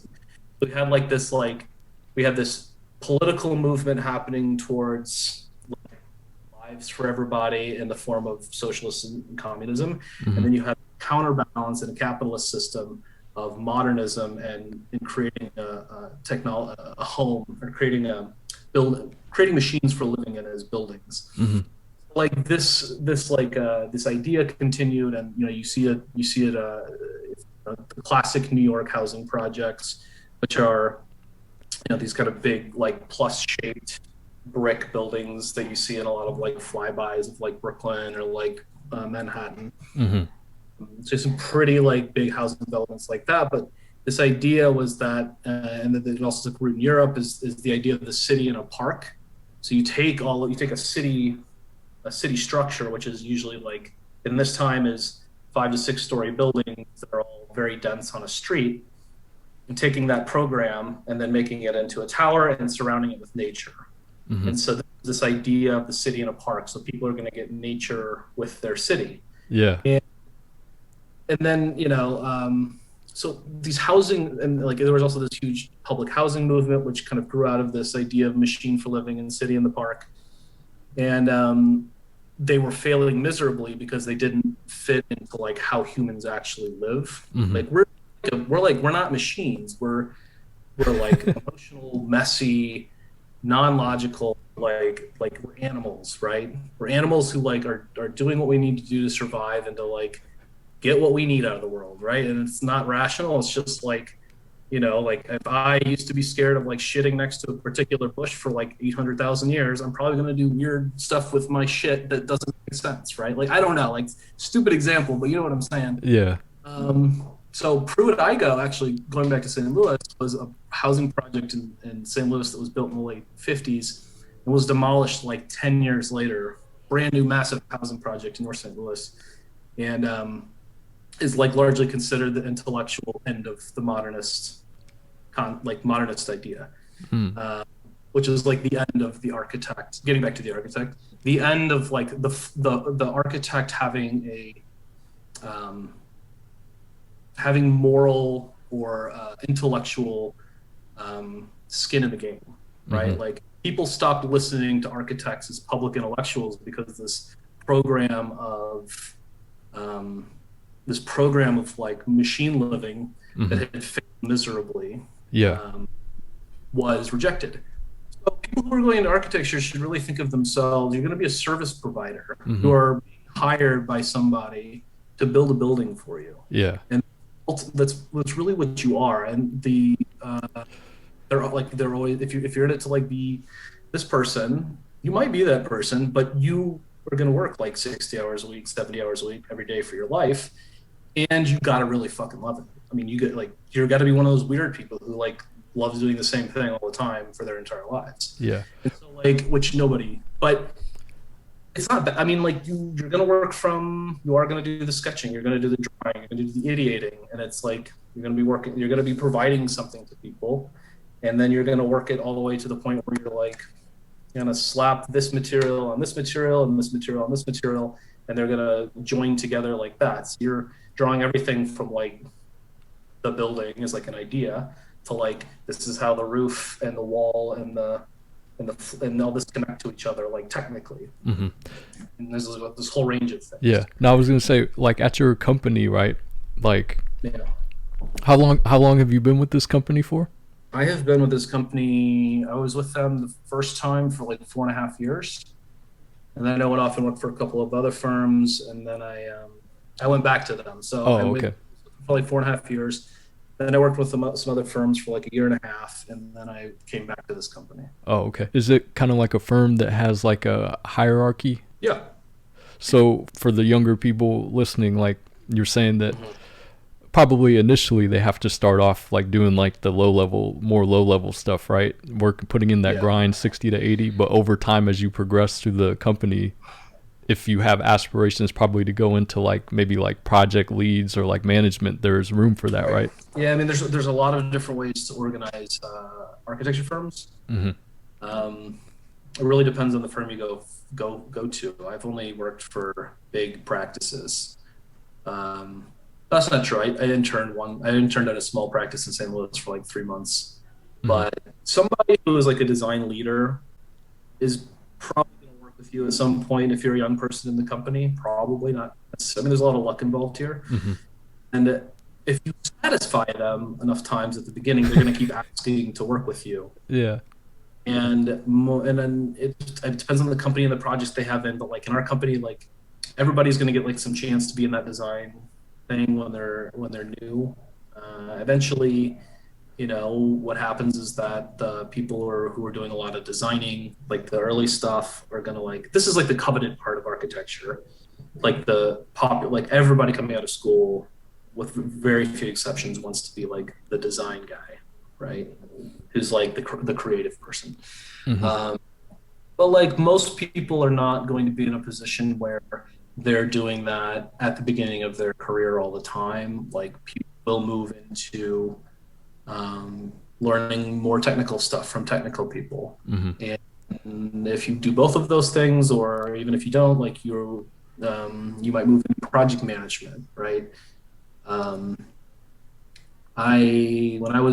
I started, I happened to go to a firm that this firm, and I had like joined them like 2 weeks before they had won this like huge project for them, which was like a terminal edition in Boston, an airport terminal edition. Uh-huh. And I just happened to come in as like the only young person who could I was replacing another young person who could do like rendering and modeling. And so that put me in the position where I was working with like this old guy who was like 35 years experience when I old gray-haired guy in Boston and like love to talk about a sailboat, like right. He lives on an island. It's like out of a fucking movie.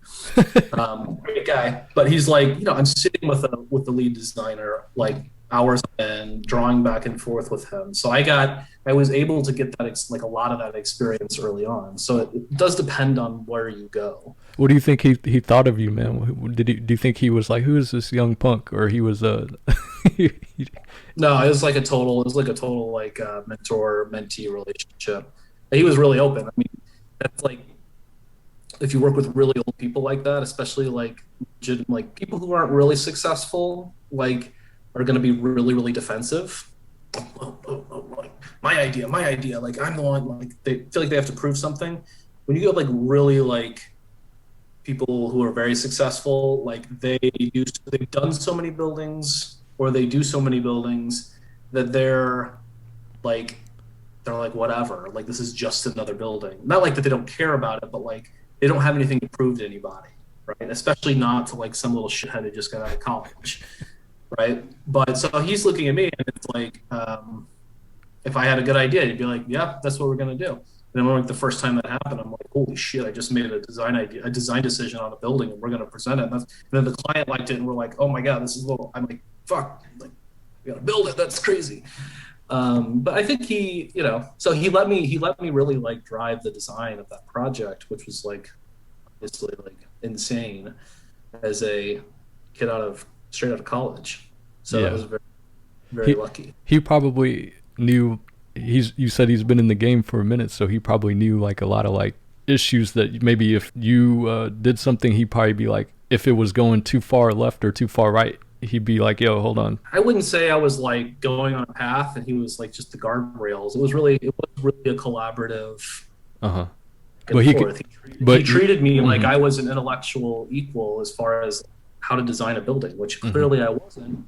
But one thing that young people have coming out of architecture school that is really, which is really great. I don't mean to like devalue them or demoralize them, but young people, when they come out of school, the big value that they bring to a practice, in my opinion, is, well, they bring energy. They bring like the newest and greatest and latest like thinking out of the architecture schools. And they bring technical abilities to do like complex modeling, to like make ideas happen in the computer, which is where they have to happen eventually. They're probably very like idealistic, right? And they have progressive minds, right? Oh, I got my ass slapped on quite a few occasions when I first came out of school. I mean, like I was on quite the ego trip, like I'm like come out of school, I'm like talking to my boys, I'm like, yeah, I'm just like in Boston, like designing a building, basically, it's cool. And it's like, there were a couple times like it started with me and this designer, and then as the project advances, you add more and more people. So at some point there's like 20 people working on this project, and I'm like, that's not what I wanted to do. And this woman I remember is like, it's not your fucking project. She's like, everybody's working on this project. And then I remember saying to my boss one time, young kids got to get checked though, right? What? A lot of young kids, they got to get checked at some point, right? Oh, everybody's got to be checked. So if you don't get checked, like you're just going to be a shithead. Like honestly, like you got to get your ass handed to you like a lot of times in life before you like really be like, I think I know what I'm doing. But he would be like, yeah, he's like, what are you, fucking Santiago Calatrava? Get the fuck out of here. I'm like, okay.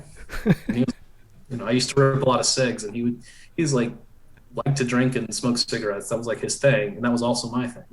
And so I'm like, sick. Like I like this guy. So we got along well, but he would be like, get the fuck out of my office. What the fuck are you talking about? Okay, I needed that.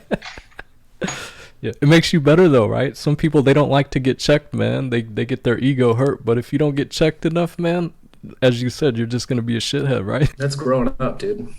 Yeah, as you said, I think it's the balance, right? There's, you need the young kids that are idealistic and progressive, but then you need the older people that are like, all right, hold on, I see where you're going, but you know, this is how you can go about it a little bit better, maybe, right? Yeah, I mean, they bring a lot of value, but you have to make money. You have to play the game. You have to. Yeah, the build things. politics of it all, right? People are paying you to build buildings. I work in airports and subways. That's my specialty.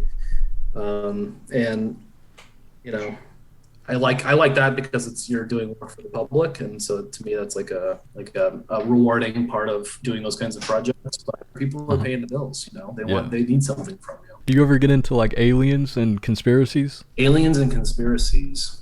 But the reason I asked you that is because, like you said, airports and stuff, and you designed. There was a conspiracy about like there's like an underground base at the Denver airport. That's one of my favorites. You heard that before? Oh yeah, that's hilarious.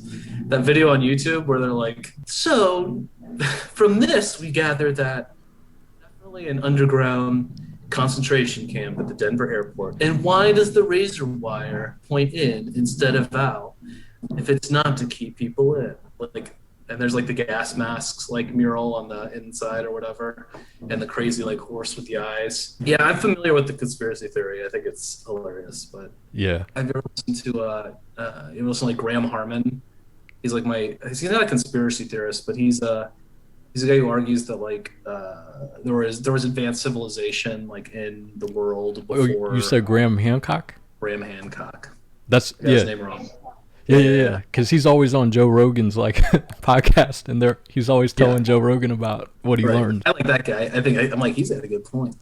But like conspiracy theories, I don't know. I love a good like conspiracy theory like doc or like a good alien doc. But like I don't know. I don't know. It's like, yeah, there's probably aliens. Yeah, maybe some have visited us. Like, I don't know. I just like don't really care that much. You know what I'm saying? Like I'm interested, but I'm like, okay, yeah. I mean, like what are we like? There's probably aliens visiting us. I don't know. Yeah. I've seen the videos of those guys like from the cockpit of their plane or whatever. Like, looks like aliens to me. That's great. You know that day they had the Boulder, Colorado mass shooting? Like that same day. Oh, like 10 days ago or whatever? Mm-hmm. Like a week ago, right? Mm-hmm. Yeah. That same day, that was like that was breaking news on pretty much all the major like news outlets. But like there was a USA Today article that came out that same day, and it was on Yahoo News too, like talking about like UFOs, like the Pentagon has found UFOs and stuff, like, and then like they've like the military people they've identified like on their radar and this and that, you know, all the same bullshit, right, that they always say. But do you ever wonder like why they would even take the time to post that like on like USA Today and stuff? Or are you just like, is it a distraction? Do I think it was a distraction from Boulder, or Boulder was a distraction from that? Unrelated to Boulder. The only reason I bring up Boulder was because I feel like that was a big, like that was the breaking news. I thought you were connecting them. Oh no. That was just a reference point to that day. But so you were what was the question? Do you think there's a reason why like they even take the time to like report on that, like USA Today, and then post it on Yahoo, like the front page? Why they don't report on it? Why they choose to even like bring that up, you know? Like, why do they report on it? Yeah. Do you think that is a distraction? Do you think what? Do you think that's a distraction from something, or there really is like the government, like Pentagon people, they really have like UFOs, like knowledge or information or proof of UFOs? Why would they lie about that shit, you know? I don't fucking know, man. Just like, you know, it's like, it's one of those things where it's like, I'm interested in it, but I'm like, am I ever gonna, it's like, they'll tell me if it's gonna, I don't know, either they'll tell me or they won't. Is it gonna impact my life? I don't know. It's like the most like anti-intellectual thing, right? Like, I don't know, man. I don't think it's distracting from anything. I think they're just reporting the news, I guess. I don't know. I didn't think about it. I haven't think about that a little more. Yeah. Now, I read this book by William Cooper called Behold a Pale Horse. Have you ever heard of this book? Mm-mm. Okay. He's like a conspiracy theory guy that he got shot, but he was kind of like the the precursor to Alex Jones. You heard of Alex Jones, right? Oh yeah, Alex Jones. fucking that guy's a riot. Man. I mean, it's hilarious. Yeah, he talks a lot of shit. It'd be really funny if like people didn't actually believe his stupid fucking bullshit. He mixes a lot of bullshit in with a little bit of truth, right? I think. I'm sure there's always some truth. I mean, yes, he says the truth sometimes, but it's like even a broken clock's right twice a day. You know, it's like He kind of bit his style from this guy William Cooper, who wrote this book, Behold a Pale Horse. But I bring that up because in that book he said I would be more worried about the government lying to us about UFOs than there actually being UFOs. And I was like, yeah, that's an interesting point. If there wasn't UFOs, why would the government even take the time to like put news about aliens and UFOs in their news? Like, if I'm like the U.S. government, I'm going to be like, oh yeah, my first instinct is going to be keep this from my enemies, you know. So like, I don't know, like if they have like some reason to like keep stuff quiet so that other governments or other people don't try to steal something that they don't know that we like have. You know what I'm saying? I think religion, for example, like the story used to be that people couldn't handle the truth about if there were really aliens, like, and the whole world would go crazy. And I'm like, that's bullshit, obviously. But like, maybe the new story, like, I don't know, give them a little bit so they don't ask for a lot. You heard about the technology, like the advancements were pretty like vast from like World War II till present day now. But you know, they're always saying like the Nazis and Hitler, they had access to like alien technology. Because we can't be so cocky to think that America is the only country that, you know, is developing, right? Of course. You know, they probably, or that we're the only country that sees aliens, if there really is, like UFOs and stuff, right? Yeah, but if you were an alien, wouldn't you want to visit the greatest country on Earth? Maybe they don't even know what countries are. Why even go to the other countries if you can go to the greatest country on Earth? Yeah, I know, right? Technological advances, right? From like microwaves. Have you heard those theories? Yeah, I've heard those theories. I've heard those theories before. Like, there were like crazy technological advances that came like then, and then people also talk about, you know, is there that there weren't really alien sightings before the atom bomb was exploded, or they were extremely rare. Like all of a sudden the atom bomb was detonated, and then the aliens were like, they're attracted to nuclear stuff. Yeah, they're like, these people have nuclear weapons, like let's go see what's up. And they like flew over here and they were like, okay, like checking everything out, and they've been around ever since, like watching us. Maybe I've heard that theory before, that like that was what started human alien interactions, was the detonation of the first atom bomb, and somehow that was it. Have you heard that before? The ones I hear is about like they're just attracted to like nuclear energy. So like you said, during the atom bomb, like there was an uptick after that in UFO sightings, and then usually where people report like UFO sightings is usually around like places that have like nuclear power plants. So like in Kansas City, I believe, and then LA, and then somewhere on the East Coast too, where there's like nuclear plants and then Air Force bases and stuff, and they do a lot of testing, like nuclear tests and stuff. I don't know. Maybe they are attracted to like nuclear energy and they're coming down to whatever check and stuff. But I was gonna ask you, like, what are your thoughts on as far as like creation? You know how a lot of religions, they have their creation stories. Like, what is your theory? I follow like mainstream scientific thought pretty much. As far as like the like scientifically, I think that the you know, going like the creation story, like as far as a cultural phenomenon, is really interesting, because there is like from a sociological, like cultural point of view, like there's like the Graham Hancock thing, which I think is like fascinating, is that, you know, there was like this ice dam that broke 12,000 years ago that like in Hudson Bay. What I like about this theory is that like this is like scientifically verifiable, and that then like released this massive lake of water, like thing of water after the last ice age, which then like I heard him talk about by that, like 100 feet, and so like you have like this And then you also have river society. So you have like this like flood narrative creation myth story, Hmm. maybe not a myth, but like some variation on is like universal, and that there's like this like I don't know, this like renewal that comes out of like the death of the last world. And so I think that's fascinating from a sociological point of view. As far as like life, like how it really started, I mean, who knows, man? I mean, it's like again, it's like I feel like when I was younger, I was really concerned with these questions. I still am like interested. I guess life. I don't think that there was an omniscient being that like made life. I think it either came like grew up naturally on Earth, or it came from another planet or another like piece something that hit the Earth and then colonized the Earth and like with life. But I don't know, man. I Yeah. mean, there's got to be so many like aliens and civilizations and stuff out there like that we just don't know about. I don't know. Great. Yeah. I'm like, man, the I'm world's an amazing place. How about you? I'm with you on that, man. Like for me, like I don't know either, man. I don't think so far. I, everybody has their ideas and theories, right?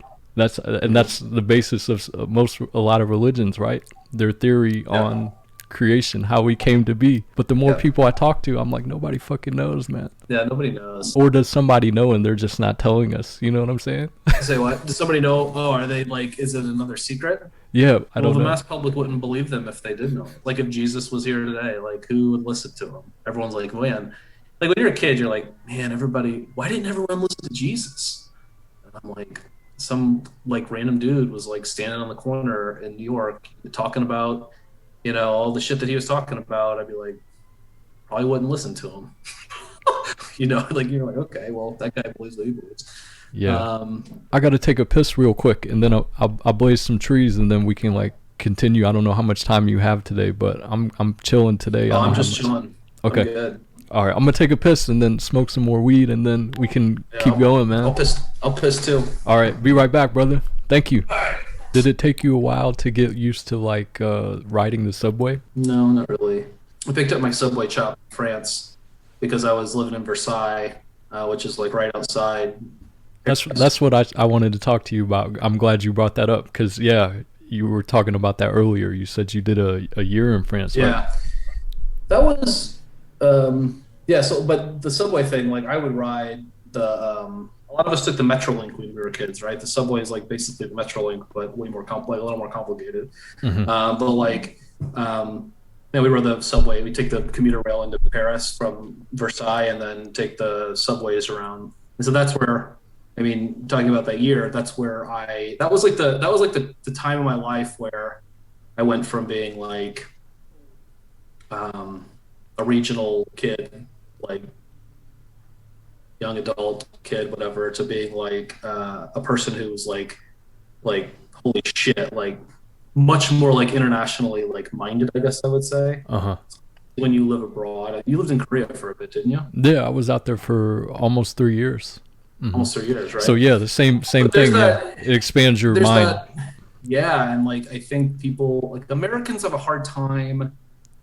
I don't want to get back into American cultural talk or whatever, but like It's Americans have all a hard good. time. They don't like when you're like the cultural hegemon, right? Which is changing, but like for the vast majority of our lives, it's been this cultural hegemon, and you're isolated. And you don't see the rest of the world, and Hmm. you have to spend time. Like you spend time internationally, and like you realize that like all these other places are actually places Hmm. with like real, Yeah. right? I was gonna say I think, but on that same note too, though, I feel like what country doesn't probably use some type of propaganda on their people to make the people masses believe that they're the best country, right? In most countries, I don't think do that. You don't think countries they have propaganda for their people? Oh, I think they absolutely have propaganda, but I think that like the vast majority of them are not so stupid to be like we're the best country on earth. Yeah. Like that's the dumb part. Like we're a great country. That's always propaganda. Like, great government, great country, great people, but like the best people on earth. Like they don't, most. I don't think most places do that. Do they? I don't know. I Yeah, I don't definitely know. not in Europe. There's like some serious guilt shit in Europe where they're like, yeah, we don't do that. Yeah. we've been down that road a couple times. But, Yeah. Do you think some countries do you think some countries use propaganda on their people to make them believe that like America's bad? sure. Probably, right? Any country is engaged in propaganda to get their population to support or not support a policy position that a government might be taking. Anywhere, any country, it's like just normal business. So like anytime you hear an opinion espoused about another country, you should, going all the way back to media literacy, you should go look for other opinions about it Yeah. and like think about it. But I One think example of that, go ahead. like Russia, like the all the Russia bashing that goes on. Like I'm no Russia apologist. Like they've done some terrible shit. We've done some terrible shit. But you know, like this whole like narrative that Russia is like taking over. You know, it's like this like super aggressor in Europe. It's like let's like flip the script here, right? I mean, yes, they shouldn't be invading countries, but it's like, you know, they're responding to an eastward move by NATO from a geopolitical opponent, right? So like NATO used to stop like at West Germany, and after the fall, you know, after the fall of the Soviet Union, they like added, you know, a bunch of countries that are literally on their border, the Baltic countries, to their our treaty. Like, you know, we're expanding our reach like right up to their front door, and you know that was happening in Ukraine, for example, and then you know they reacted to that. But it's like there's always another side of the story. Like if you're America and China comes and is like installing like missiles like in the Mexican border, you're like, what the fuck? And you're going to do something about it, right? So it's like you got to think about things from the other side all the time, right? Always. Anyway, I'm just like long example, but Yeah. No, I was gonna say like, cause you know how like here in America, right? There's people that don't think past a certain point, right? yeah. Like for example, people in Texas, right? They probably don't think past a certain point on certain issues, right? There's probably people. Why you pick it on Texas? Because Texas is the wild, wild west still today in 2021 in a lot of aspects. I think their way of thinking is different. You know, they're governed different down there. They build them different down there. But there's some people out there that like that type of thinking, right? Or they're like, yeah, we're the best and shit, and they can't think outside of Texas. You know? People who think like that are usually people who don't want to, like, you know, they find meaning in national identity like that. Yeah. People who really, I mean, there are people who think America is the best country, like really believe in like how America treats business and entrepreneurship and like self-determination, like the again. But I think a lot of people like, you know, on the Trump train and America's the best and da da da da are buying into that out of maybe personal, like feeling like they're not personally making it, so they're like rooting for the country. Yeah. I don't know. Yeah. That makes sense. Making like some like really. That makes sense. I hate to say that, but like it's like it makes it's sense, not fair to tell other people why they believe something.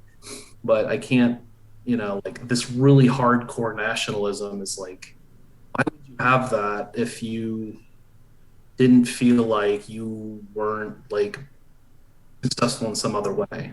You know, or not successful, but like you have some kind of like bigger goal that you're working for outside of just money. Right. It's like people who like, it's like any other thing that people like latch onto is create part of their identity from. You need to create an identity that's like winning or something like that. And America's a winner. So you like grab onto this, I don't know, you grab onto this nationalist thing because you're like trying to create an identity for yourself, like out of some other deficiency. I don't know. It usually happens like in places that are like economically not doing well. Like rural America is not economically doing well by almost any measure. Like that's where this kind of like ultranationalism kind of seems to be most rampant.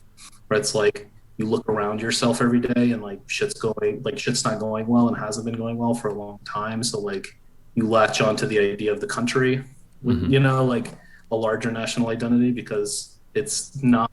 You have to believe in that, because if you don't, then like, what are you striving for?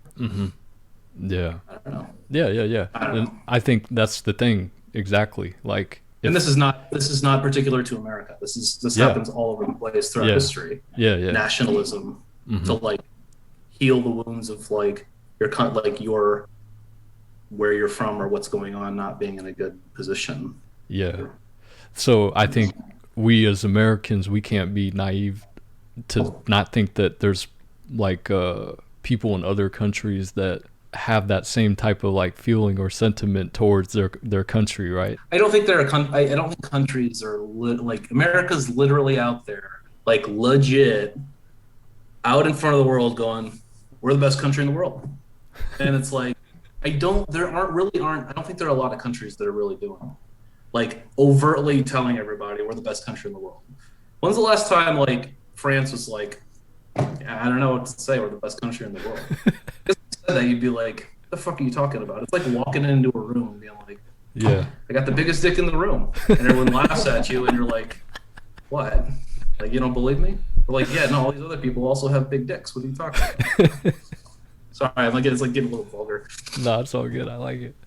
I like it. Yeah, man. It's interesting, but yeah, I think how people think, you know, how we think other people think is always an interesting thing for me to like think about, I guess, you know. But yeah, one of the things in France that was interesting is like, so I was there when Obama got elected, and you know, the first day I ever went to Paris, some guy like did a George Bush impression, like made fun of me. Like it was like a really weird experience, like something that never happened again, but it was like not a good first taste. And then Obama got elected, and like every person that I interacted with on a daily basis was like, they're like, oh my God, like you got like they used to just be like kind of cold, like fucking American, like not mean, but just like whatever. It's like the day Obama got elected, I was like the best friend of like, you know, I'd go to the bakery and the baker's like, oh my God, you did it. You elected a black man. Oh my God. And I'm like, yeah. They're like, I can't believe America's back. This is great. Like we were like the coolest people in the world all of a sudden. And it was like everybody was like that. And what was really interesting to me is I was staying with a host family, and the father comes out, he goes, oh my God, you did it. America, you know, elected a black man. We could never do that in France. And I'm like, dude, if you would have told me like a year ago, like during George Bush being president, that we were going to have a black president next, I would have laughed in your face. He's like, no, really, France can't do that. And I'm like, okay. But like, you don't, I mean, like, you know, America, you know, race, for example, like in America, again, it's like Americans think they have like a monopoly on racism somehow. Like they're the only ones who like can, like, it's like they don't even think about the fact that like racism is rampant. I mean, they do, like people who were like, you know, reading about colonialism and shit or like whatever, but like I mean, that hadn't really occurred to me. Like, oh yeah, France is also like, I guess, really racist. Just because they have like slavery doesn't mean that they're not racists, that there's not racial problems there. yeah, it's like you do realize, like, I mean, the other parts of the world, like when you go to other parts of the world, like they all, like most other places have the same problems that we have too. You know? Yeah, you know, growing up in where we grew up in Collinsville, like it's pretty much black and white, right? You don't see too many Asian people. There's some Latino people like in State Park, but like for the most part it's black and white. But like when you live in places like France, I'm assuming it's probably pretty much mostly homogenous, right? No, not at all. It was no, I think it's like 10 to 15% Muslims, which is obviously not a race, but like Arab and North African. And there's a sizable black population in France. A lot of people from there, from the former French colonies in Africa. So Senegal, Cote d'Ivoire, Morocco, Algeria, Tunisia, people who are from those places. So those are still, you know, languages spoken in Africa if you go to those countries. Yeah.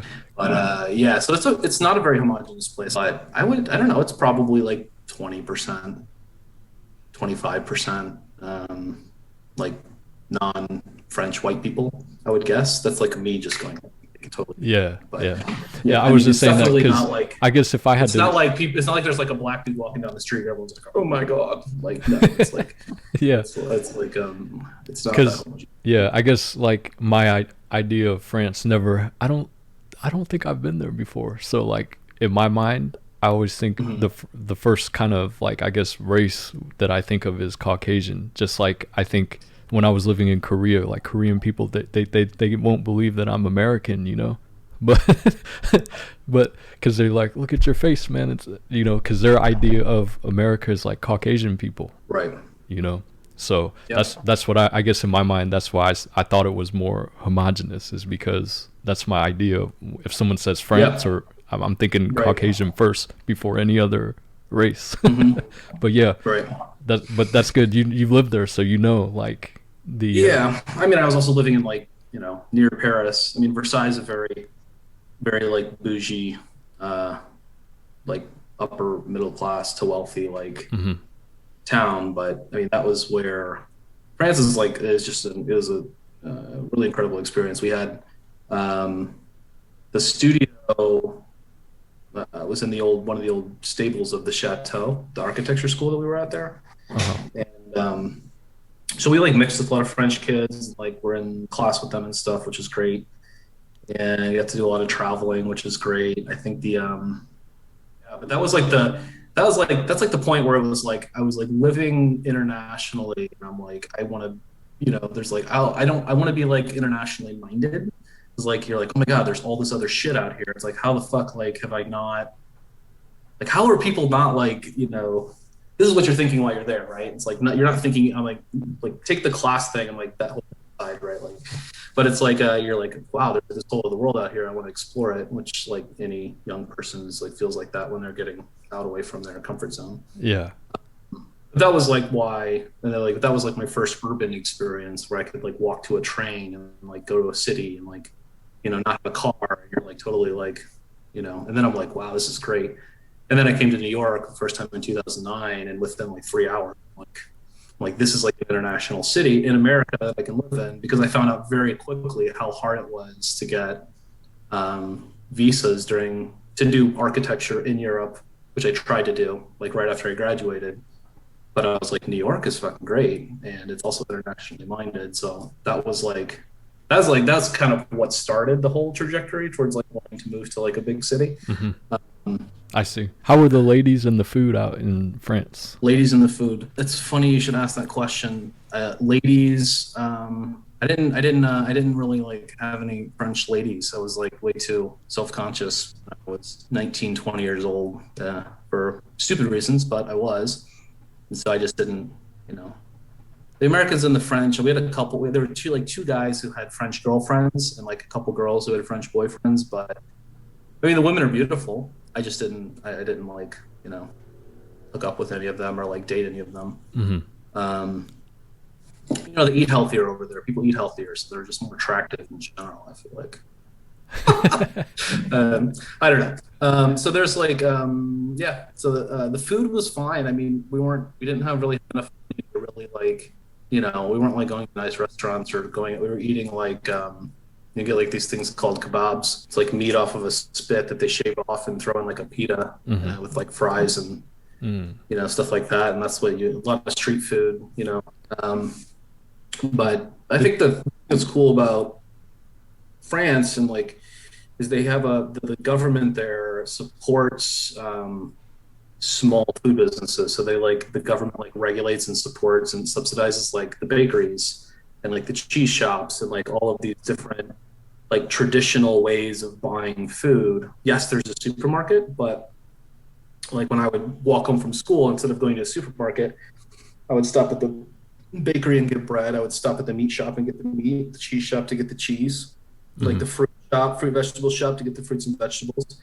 And like the people who work there were like really into their shit, right? Like they're really the same people every time as like the store owner. And so it's kind of cool to like, and then they have the longest continuously running market in Europe, I think, like in Versailles. And is a very, so like there's this very, it's like quality, it's just like high quality food from people who know what they are selling. So I'll say that. But I gotta ask you this: did you ever go to a McDonald's out there? Oh yeah, we went to McDonald's all the time. The McDonald's there was like, I felt like better quality than the McDonald's in America for sure. I felt the same way in Korea too about McDonald's. In Korea, they take more pride in their food. A lot more pride in their food. Yeah, it's like or like at McDonald's, I should say. Oh, at McDonald's, yeah. I don't know. Like, I think that have higher regulations for food quality in Yeah, those yeah. countries. Hmm. Like France is very, very stringent about food quality, especially on stuff that's like particularly French, Yeah. like cheese or like there's it's a lot more high quality product there.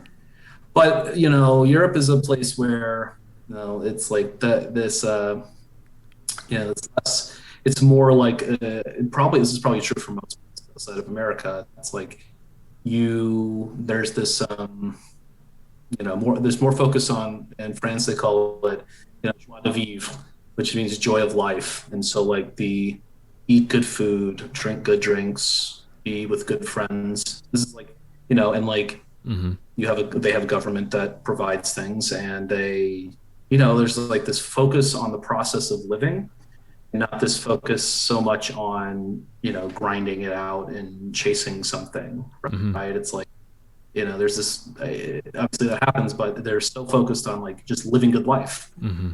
as like a project, as like the project is to live a good life. It's not to get to a certain place by a certain time that you have told yourself that you need to get to, right? Like we Hmm. talked about this earlier, but Yeah. like it's very apparent when you're um, it felt very apparent in France to me, um, or in most places in Europe. I felt like, Hmm. I still, yeah, you romanticize it a little bit, right? You're like, oh, this life is so good. It's like, yeah, but I haven't like worked a job there. You know what I'm saying? Yeah. I don't know. There's some people in France that probably grew up in the Matrix in France, and they're like, man, fuck this place, man. I want to go to The America. Matrix. I don't know. Do you think like different countries they have like their own idea of what? I guess they do, right? Because when I was in Korea, like their idea of a good life was working for like a company like LG or Samsung. Do you feel like that was the case in France? Like they have an idea of what they think France life should be? They don't live to work; they work to live. And it's like work is a means to an end. You can Mm. be passionate about your work, but work is not. Like it's rude. It's literally rude in France to ask somebody what they do for a living unless you know them very well. Hmm. Rude to Because what it does is that it places somebody, regardless of their background, and it creates assumptions about their intellectual capabilities or their level of education, or what if they've been right in life. I mean, that's like a huge, that's like a big thing. And then it's like, don't ask somebody what they do, because you're supposed to, as a polite person, and as like you're supposed to treat other people as part of society, like they are important and they have things to say that are important, and that they have the ability to say important things, and they Hmm. shouldn't be judged by socioeconomic status or job. And I think that's one of the great things about France, is that you walk into like any local corner tavern, and there's like a guy like in a suit and a guy like in a. I mean, this is like painting a little bit of a rosy picture, but I did see this quite often, because there obviously are neighborhoods and towns that are richer than others and that kind of thing. But I did often see like the two guys like in the construction gear or whatever, and the guys like in the McDonald's uniform next to a guy like in a really fucking expensive suit next to like, and they're all standing there like bullshitting about politics or something on TV and drinking coffee or beer depending on the time of day. And so like that it's all comes from this the French Revolution and like the ideas that came out of that. But that's still like pretty embedded in their culture, that equality, that promotion of equality, and which is like a really nice thing, I think. So after your year in France, what year did you said you went to Boston first, or did you go back to St. Louis for a little bit? I went back to Illinois, to U of I, for a year, Mm. and then after I graduated into the recession, which was pretty terrible. I lived in my parents' house for a year, which that's not terrible, obviously. Like, I'll have to do that sometimes. Yeah. It was hard for me because I had just been like, cruising around Europe and like feeling very independent and like ready to like, move on to the next point in my life. And so I ended up, but I couldn't, because I couldn't find a job in my field. So I did end up working at home a bit, doing CAD work at a company in my in St. Louis, but then I ended up getting this job in Boston through that job. So we were working with an architecture firm in Boston, which is the one I ended up going to. So yeah, and for me, that was like I wanted to go to New York really bad, but I couldn't get it. I couldn't find an architecture job in New York, so I was like, Boston's close enough uh, for now, and so I went to Boston. What were your thoughts when you got to Boston? Like, I guess over time living in Boston for a while, like what is your general idea or thoughts about Boston as a whole, I guess? It's a weird place. So Boston is full of like, there's the very intellectual Boston. So Boston has like 40 or 45 colleges and universities there. You know, like MIT and Harvard are probably the most famous. Um, and then there's like the like Southie, like the departed Boston people, right? Like with the heavy accents and the Irish and the Italian stuff. I'm just talking about how people generally think of Boston when they think of Boston. Mm-hmm. And so yeah, so but it's an interesting city in that like so those two things are very real. Mm-hmm. But the city is very much a city of transplants. So like a lot of people in Boston, similar to New York or LA, are not from Boston. And so a lot of them are like college students who went to school in Boston. And so like me as like a 22-year-old moving out there, 23-year-old, felt it was kind of hard. It was difficult. It was a little snobby, a little bit hard to make friends. People are quite cliquish because they were went to school together. So like these college cliques would then like move into adult life in Boston. But it's a dense city. So like dense cities always like feel like big cities. Mm-hmm. So like the core of Boston is dense, and that felt like big city. It was like satisfying, but it's like it got boring quickly to me because I was craving a bigger city. But it's a city of a lot of contradictions. I mean, it's got it's a lot of contradictions. It's got a lot of racial problems, but gentrification like any other big city. How many years were you out there for? 3.5 years. 3.5. And how old were you when you got out there? I went to Boston when I was 22. I just turned like right when I turned 23. Okay. And lived in the North End, which is like the old Italian neighborhood there. It was fine. It was good first job. Kept me focused on grinding out the work. Really, what I did all the time was work for 3 years. Yeah. I had a friend. I brought some friends out there from college and stuff, so that was nice. Made some friends that I'm so close with.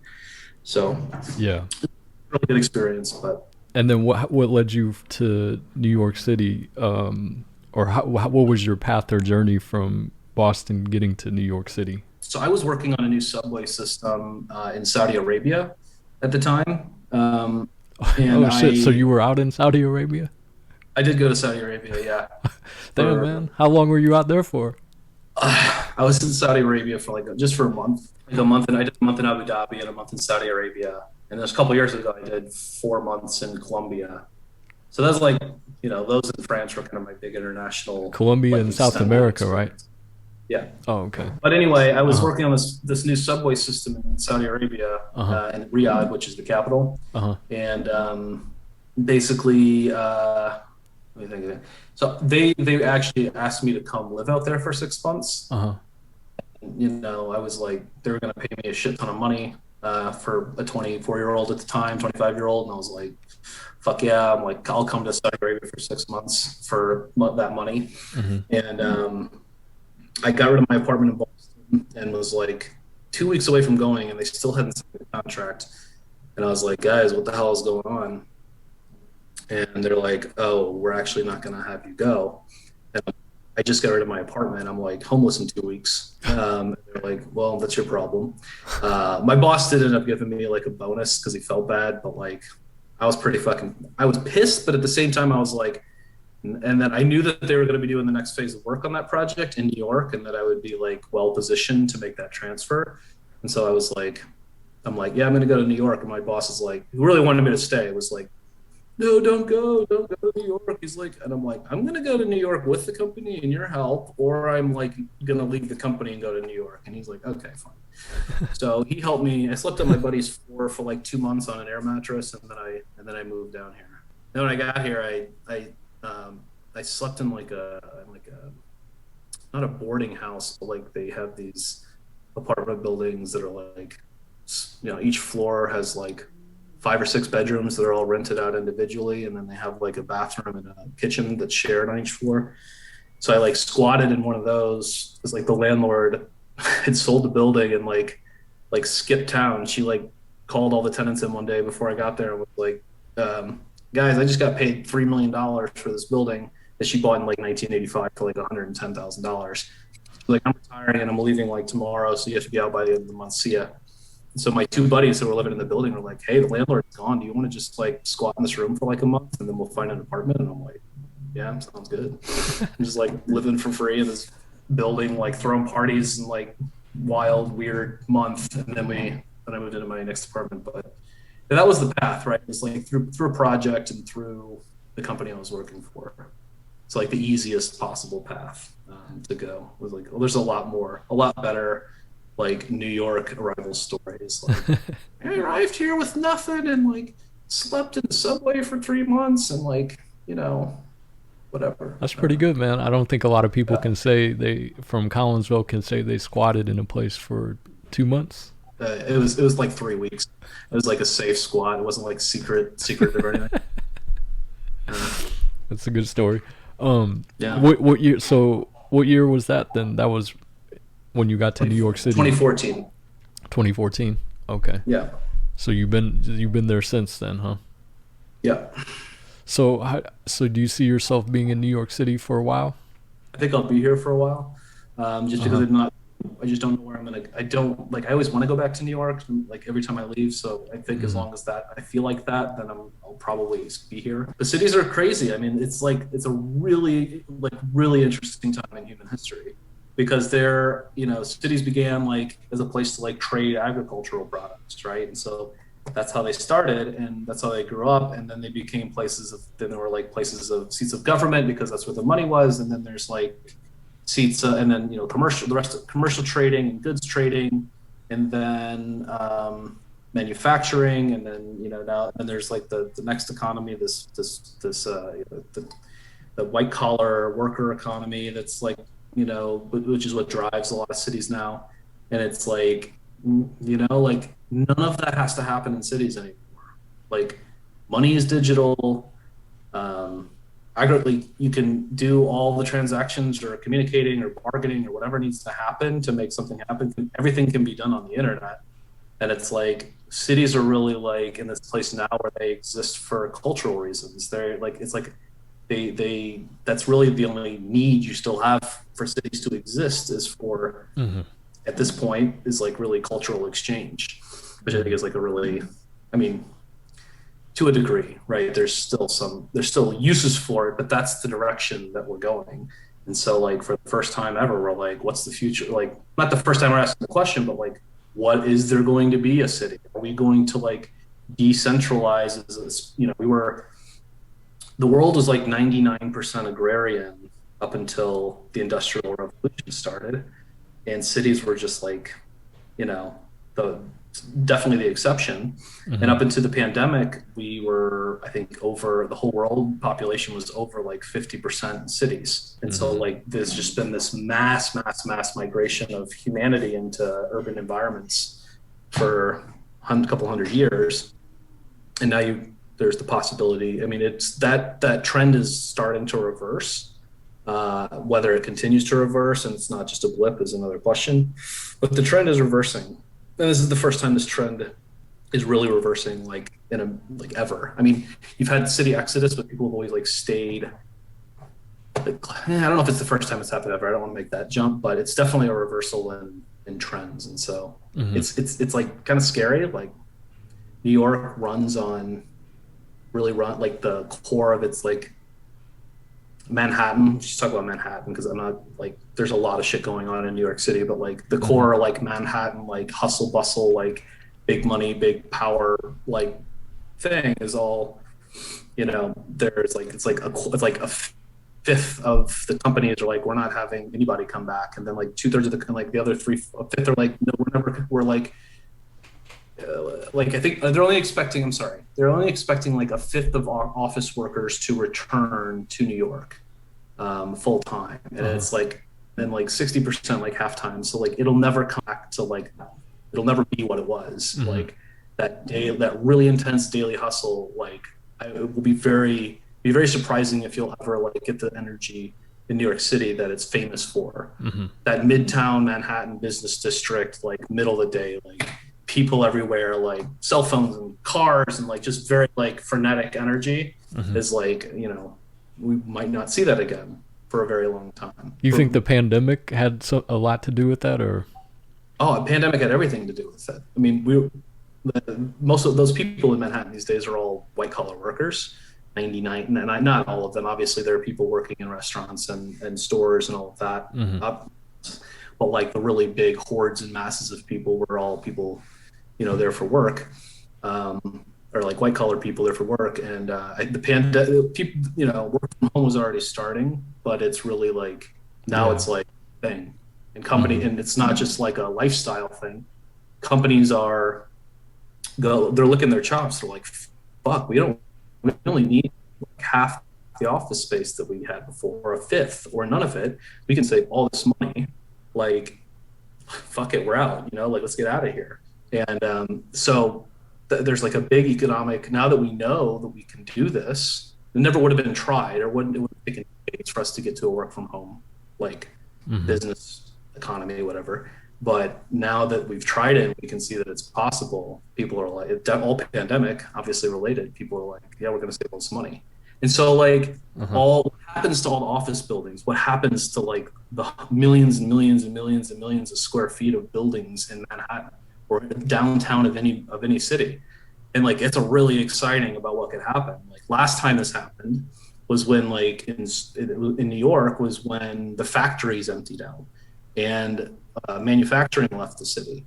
And so you had like all these warehouses in Soho, which became spaces for artists to come in, and like big cheap spaces for artists to occupy, which created a subculture, which created like the art scene the subculture and the art scene and all of that, which was next door to like the punk scene going on in the East Village. And like create, you know, this cheap space that was available created like a renewal that then after New York like started to renew itself. I mean, now it's like stores for rich people to come from Europe and pay less taxes for their luxury goods.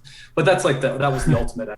But yeah, in these moments of like, and this goes for humans too, right? Like in these moments of hardship and uncertainty and like change comes like opportunity for renewal and growth. And that's like the big, that's like the New York story to me. There's it's like, oh fuck, like the economy of the city is going to go to shit and shit's going to get weird and like whatever, but yeah, maybe some cool shit's going to come out of it. Who knows? Yeah, I think that is always the case, right? For every like dark or negative thing, there's always the positive, right? That can come over time. Right. So that's how people get great, man. They get into hard spots and they find a way out of it, and they get better for that. But I think that's necessary for growth, right? I think it's necessary for growth to like go through hardships, whether that's like hardship or physical hardship or whatever. Yeah, because I think if we're not constantly challenging our minds to like grow or get better physically and mentally, like it's easy to get complacent and say, all right, this is how things have to be or should be. Yeah. You got to find challenges in some way, shape, or form, right? Yeah, I'm going through that right now. That's like everybody has to do that, right? Or you go on a path and you feel like you're really certain about it and you reach a certain point on it and you're like, wait a second, this isn't like necessarily like making me happy. Wait, I've been working for this for like this long, and like now I'm gonna like be like, I'm gonna get to a point where I'm like, but hey, this is where I thought I wanted to be. Shit, like people do that all the time, right? It's like, that's how you grow. Like you stop doing what you're doing and you go do something else or try other things, like even if they're scary. Yeah, definitely. I think it takes like courage to do something like what you're doing, like going outside of what you know, and then willing to, you know, struggle a little bit or do things out of the ordinary to get to what you think is your happiness, right? Like moving to Boston is like a thing where it's like, I don't know anybody, like I don't know what I'm doing, I don't know the city, like scary, whatever. A lot of growth came out of that experience, but like, you know, But like even after I've done that experience and like come out and I'm out here doing my thing, it's like there's still complacent. There's like definitely a feeling of complacency now. It's like I've always wanted to be an architect in New York, like with his own place. Like wow, amazing! Like that's something I was striving for. Now I'm there, and you're like, well, I don't know if this is like what I, if this is like, what do I do now? Like, not that there's not improvements to make, but it's like, like now that I'm here and doing this, I've already been like, I need to work for a better firm. So I like went and worked for better firms. Like, okay, well, this is fine, but it's still not fulfilling. And then you come back again, and it's like, usually, wait a second, I don't know if like doing anything in this like field is going to like really make me feel like I'm progressing, right? And there's always room for progressing, but is that really gonna like, make me feel better about myself or feel better about, or feel like, what's the word I'm looking for? I don't know. This is not, I don't mean to make this a therapy session, but no. I think it's like it's a common experience, right? Where like, that's life. Like people, you get on a path, you get to a point in the path where you go, if I keep going, I don't know if this is really going to be beneficial for me. Yeah. Switch the path, and very likely you're going to like run into another thing where like, yeah, this probably wasn't the right path. You're going to switch a path again. Mm-hmm. And like, it takes time. I think, to find the right path. Yeah. I feel like there's just like this pressure on people, like young people especially, where it's like, like you're supposed to fucking know what you're going to do with your life when you're 18 years old. Like, Jesus Christ, what a load of shit that is. Yeah. Like gap year, the best invention ever that these kids in Europe take, right? It's like, go fuck off for a year. Like, don't go straight to school. That's stupid. Especially if you're going to put yourself in debt for 30 years over it. Even more stupid. What do you feel like is kind of like the future of what you want to do, or where do you see yourself going in the future? I would like to like architect developing.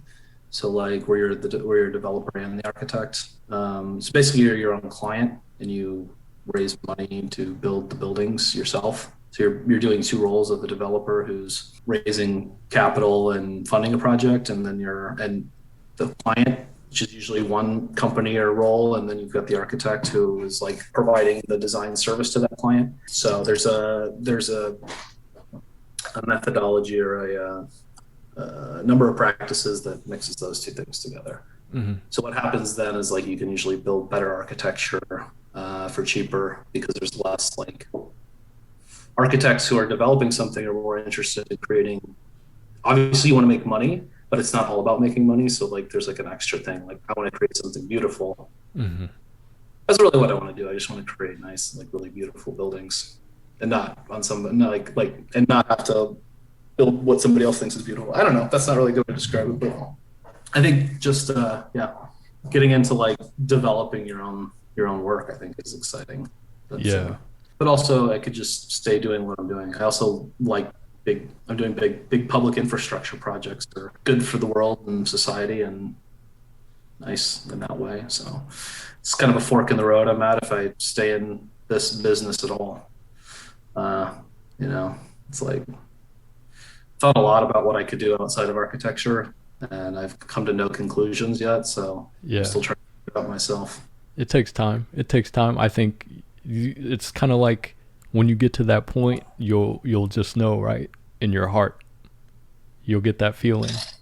Yep. And you'll take that chance. And That's right. People, I don't think I haven't really ever felt that about a big life decision. I always like second guess my decisions. It's but I think that's pretty normal. Not always, but like I don't think I've ever been like that's the right decision in life. I did actually feel like that when I decided I wanted to do architecture. That was like a really sure decision. Moving to New York was a very sure decision. Going to France was a very sure decision. But I think a lot of people haven't really felt that kind of certainty about their life path. Like most people, I would guess. And like, but you feel you know what it feels like. People know what it feels like when you feel that. Like I felt like that today, like on a small scale when I found the glasses that I liked. I'm like, oh, that's the pair right there. No, that's it. Yeah. That's it. You just know. Everybody knows what it feels like. Yeah. But you gotta keep working at it until you get that feeling about what you're doing in life. I think that, and some people never figure it out, and that's okay. Yeah. But can you imagine that there's some people like in certain areas. Like I like say in LA, I'll use LA as an example. Like in like South Central LA, like there's people that never left South Central. They've never been across like the 110 freeway to see what's on the other side, and they spend their whole life like that, you know. Yeah, But there's people like that all around the world, or even that's the US. fine. That's great. Hmm.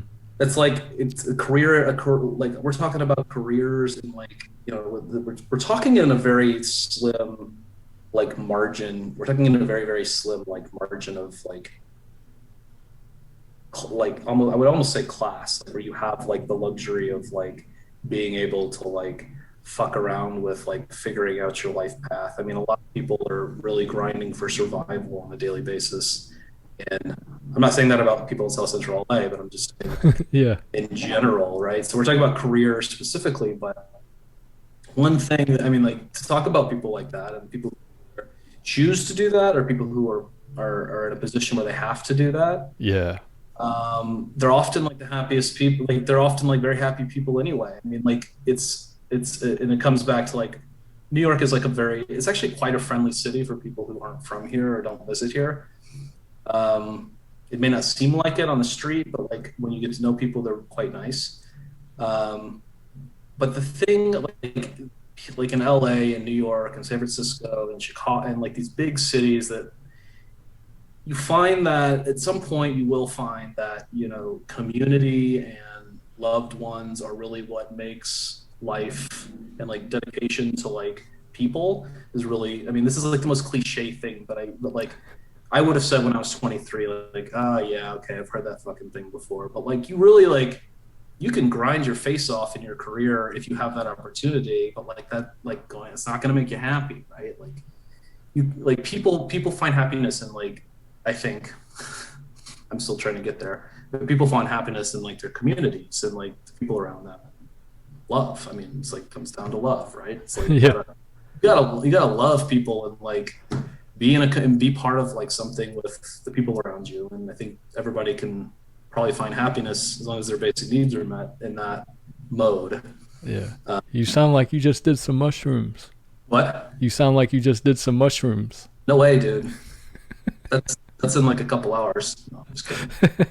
Maybe. I just did some shrooms last week, man. Oh, you did? Yeah, that shit, man. Last week? Yeah, that shit makes you feel like love. Oh yeah. You're just like, oh man, Yeah. I'm one with the community. But you're just sitting in your room and you're like, fuck, man, I feel I'm like just sitting I'm in my part room, of. one with the community, man. I feel like I'm part of this room right now. Oh, yeah.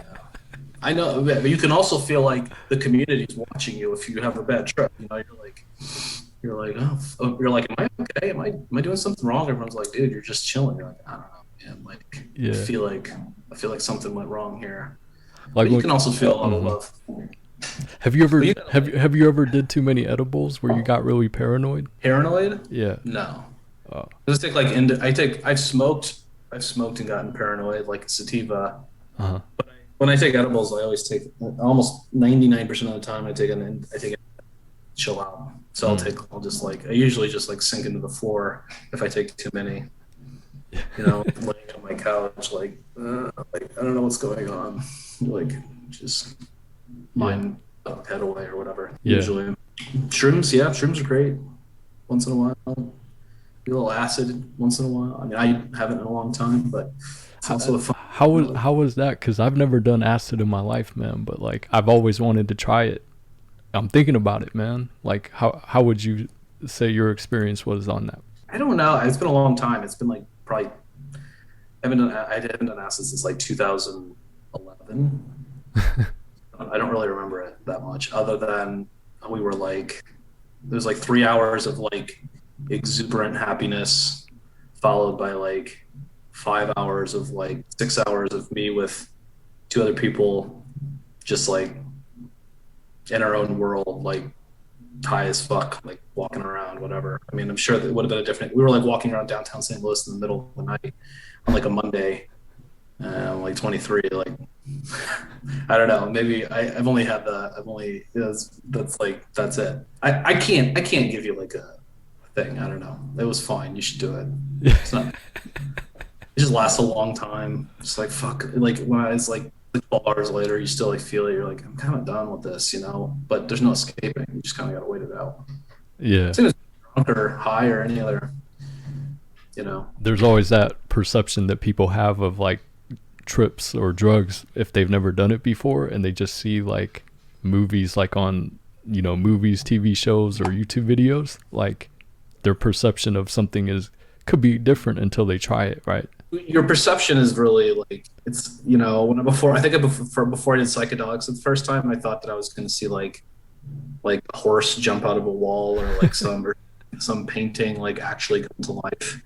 And maybe that happens for people. I've never taken like a really heavy dose. I did a while ago on mushrooms on like I was partying.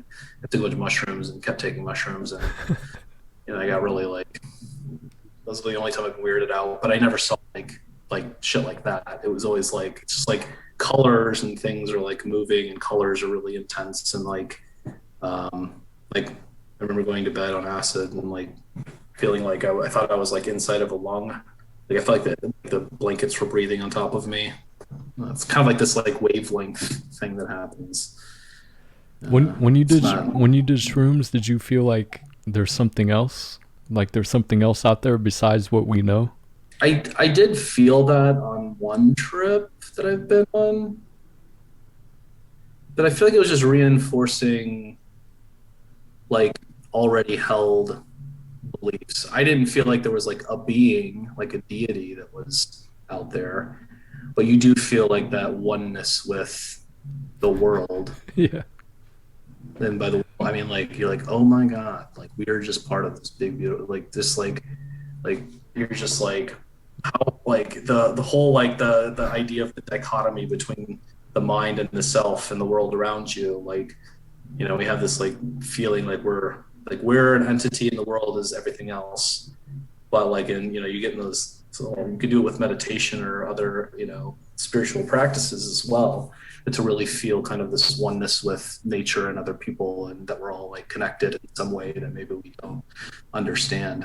Mm-hmm. Yeah, I used to be derisive of, I think I was too. derisive of that until a very long time ago, until a couple of years ago, that thinking. But like, I think there's definitely spiritual connection between humans and nature that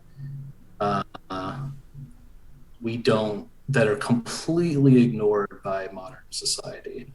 Mm-hmm. Like the spiritual life of the modern world, I feel like is, and I have my therapist says I have a tendency to zoom out too often and intellectualize things that don't need to be intellectualized. But so I apologize if I keep doing that. She's like, just you're good.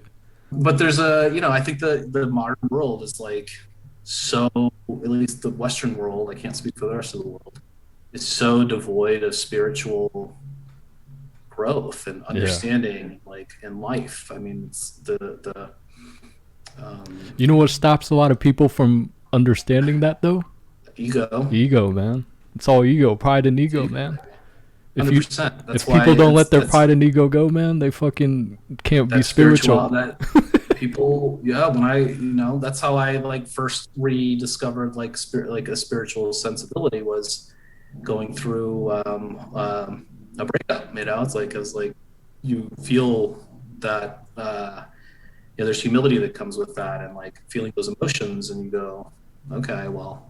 And then, you know, you start exploring these things, and ego kind of takes a back seat, and you're like, you need help, right? And you go, okay, how can I, like, and you start exploring. It's one methodology. It's like a healthy methodology is to like go into like, like people, like when people go through hardships, I guess they go through, or at least me, I went through a moment where I was like, I have no spiritual conscious at all. Mm-hmm. And like, all of my old mechanisms of like dealing with emotions in the world are just not working anymore. Yeah. Anyway, I don't know. It's not really about me, but yes, spirituality. The world, mm-hmm. The world needs more spirituality, or the Western world needs more spiritual consciousness. Yeah. I think it's a good step that weed is becoming legal though, man. I think weed can help people get in touch with their spiritual side. Mm-hmm. Mushrooms is the next level. And then I guess ultimately we got to try DMT. Mm-hmm. Not done DMT. I'd love to go on a what do they call what is that? I'd love to do an ayahuasca trip. I've never done that before. I think that would be really fun. Actually, probably not. Well, I don't know. Fun's probably the wrong word. I hear that people like throw up and like it's really kind of a. Have you ever done ayahuasca? You you said you haven't tried DMT, right? Which is I basically have a not tried form of DMT. like similar to ayahuasca, right? They have the similar chemical properties. Yeah, is DMT like the chemical in ayahuasca? Is it the same thing? Is Yeah. it I a form of consuming DMT? Yeah, I think they have like the same chemical properties. But I know Right. DMT you can smoke it. Like ayahuasca, you drink that. But DMT, I think you can drink too. But I guess at the end of the day, it's from like the plant, the ayahuasca plant, and mixed with, or it's like yeah, processed with something else, the plant Hmm. roots or something. I was watching Right. some documentaries on it. But yeah, you're right. You It's like can chewing throw up on off of it. cocoa. Yeah, you do throw. Right. Hmm. They have It's like like. chewing on. Oh, go Yeah. ahead. No, that's right. No, I was gonna say they have like these churches. Like I think some are in. They have some in L.A. where it's like it's a front as a church, but it's like really like to try like DMT. Like they have like a shaman dude that is kind of like Yeah. the pastor, but So they he have that in they have that in LA now. yeah Oh, they that's dope. yeah whoever wants to I try would it they love. get them together and then like kind of like Yeah. lead them on that like spiritual journey of taking that Yeah. DMT and then yeah a lot of I people would be. throw up though. Yeah. I would be so down to do that. That would be so sick. That's like one of the things about being here is that you get lost in that grind and you do lose that. You have to really work to keep that spiritual sense. Some places are like LA, I think, and like a lot of places are a lot more and they're more oriented towards that kind of thing. Hmm. Here is not. So like sometimes I'm just like after I spend a lot of time here, I'm like, I need some spiritual renewal, babe. Like and I've like remember watching this ayahuasca thing and I'm like, I want to do that. That sounds awesome. Like because like ego death, I think is what you like what people are wanting, right? And you see like these interviews with people who are go through this ego death and they're like, wow, I like stopped, doing this and this and this. And I not that that's the point, but like I felt I need to do these bad things I was doing to myself and I let go of all these concerns that I had, and like this is probably a very rosy picture of it, but it also, being able to see that oneness and that spiritual entity and feeling that spiritual entity, yeah, is like it's like a gift. So I guess the ayahuasca makes it a lot easier than maybe if you were taking other psychedelics or you didn't have a guide or you were doing it without those things like if you get into like meditation or Buddhism or these kinds of like Eastern religions it's not a dissimilar kind of goal, right, to like reach these um, modes of like thinking about the world in a non-egoistic way. um, I'm not a philosopher obviously, but yeah, it's just like a lot of paths to like a very like in my mind like a similar kind of understanding of the world and yourself and your place in it. Some people go their whole lives and never experienced that, right? Yeah, most people. I don't know if I've experienced it. There's like I think you've I don't know. Do experienced you it. feel like you've experienced it? I feel like I've experienced like moments of it. Yeah. Have moments of like oneness with the world, and they're these beautiful, fleeting moments that are. But like, it's not. It's but maintaining that mindset. I don't know. What about you? Yeah, I get it. I get it when I either like smoke weed sometimes, like Yeah. especially when I in the morning, like if I wake and bake and I have good Hmm. energy, natural energy, and I blaze trees in the morning, you get those spurts of like, all right, this is what I got to do, man, for the day. Yeah. Yeah. Mushrooms definitely, it definitely makes me feel that way.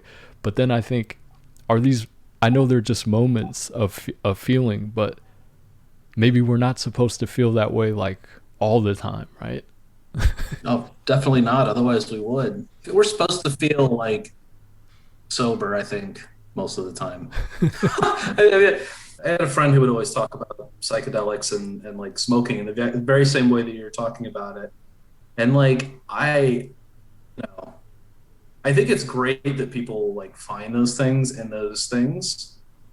Uh, and it's like not, but like, I feel like I'm always like wanting to be able to do it without those things. Hmm. But that's not the way I was trying. I used to be very skeptical of it. Now I'm like much more open minded. I'm like, yeah, that's cool. That's the thing. But like you gotta like I don't know. I was like I want to be able to do like get into those headspaces without taking the psychedelics or the substances. But sometimes you have to. It's not okay. It's okay to do it to do it. Like anything in life, you do it. Do what you got to do. There's a time and a place for everything. That's how I feel. Like, yeah, Yeah. it's good to feel it, but then I guess there's always the reality, the sober reality, right? Right. That of the real world. I think that's okay as long as you're not escaping. Hmm. Like if you're using something to like have a specific experience that's going to move you forward in your sober life, that's a positive experience. Or if it's something that you're doing to escape normal life, then I think that's a negative experience. I mean, I'm obviously like I you know almost every day at work after work. That's a form of escapism. You said you drink beer? Yeah, or like smoking every day after work. That's a form of escapism, Yeah. which I've gone through. I don't think that you should be taking stuff time to be in a certain mindset all the time. Is what I'm saying. Yeah. But I'm not passing judgment on people who do that. It's just like I feel like I would want to use the experience to somehow like Enhance your encourage being. me Yeah. to enhance my being and my understanding of the world, but also to like encourage me to seek out modes of thinking and this mind control in my sober life. But escapism isn't necessarily a bad thing as long as it's not like all the time. Like I don't know. Yeah. Humans are weird, man. They need the escape. It's like why people go to like a techno club and they like dance their face off and like lose control, right? It's like you need those moments to blow things off. Yeah.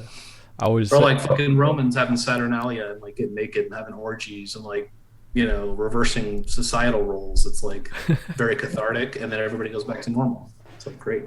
that's what I always say, man. Sometimes I'm like, man, sometimes people, they just gotta bust a nut, and keep it moving, or else they get all pent up and aggressive, right? They gotta Yeah, relax. you gotta bust a lot of nuts. That's like something your father never tells you when you're growing up. It's never like, it's like, yeah, this is how babies are made, right? But he's never like, you're gonna have to bust a lot of nuts. You can't have sex because you'll turn into a monster. I don't understand these people who are like, no nut November. I'm like, that just seems like really hard on yourself. You're going against nature. I feel like it's like this like Puritan leftover like self-flagellation. Like I'm gonna not jerk off for a month. Yeah, that's great. Like angels I'll and build demons. up I'll build up all my mana and like be some superhuman person. Have you seen that? Have you like seen these people like that don't they're like I haven't seen them, but I've heard of No Nut November. it's like the incels that they're like they have this there's like this whole thing where you're like more testosterone driven and manly when you don't jerk off or something. It's crazy. I can see it, but they get more. Is this too much for the podcast? I don't know. No, it's cool, man. I like it. It's perfect. That's what I'm looking for. It's like That's a good clip right there. yeah, I hope a future like interviewer like definitely hears this part. That would be great. If you don't jerk off, you definitely like I think I find that you like have more game. You're like more like ambitious like when you're out and about. When if I haven't jerked off for like 3 days, I'm like I'm like meeting up with people and I'm like all of a sudden like flirting hard. I'm like I need to like bust a nut, and it's like I'm not thinking that. I'm not like at the party like I really need to bust a nut, but it's like your like ambition is like extra strong. You're like I gotta meet somebody. Like let's like okay, let's talk to everybody here, see what's going on. If you just busted a nut, you're like yeah, it's a good party. I'm good. Having fun. Let's just drink some beers. I don't know. You're too relaxed. You're too relaxed. You're too relaxed, man. You gotta there's no drive. There's no drive. You gotta let that refractory period build back up.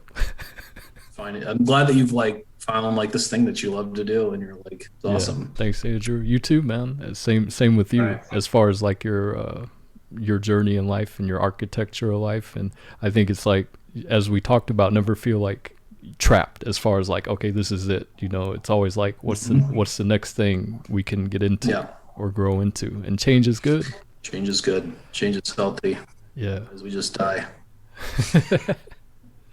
Yeah. Yeah. Well, we are gonna die. We'll die no matter what. But Yeah, exactly, exactly.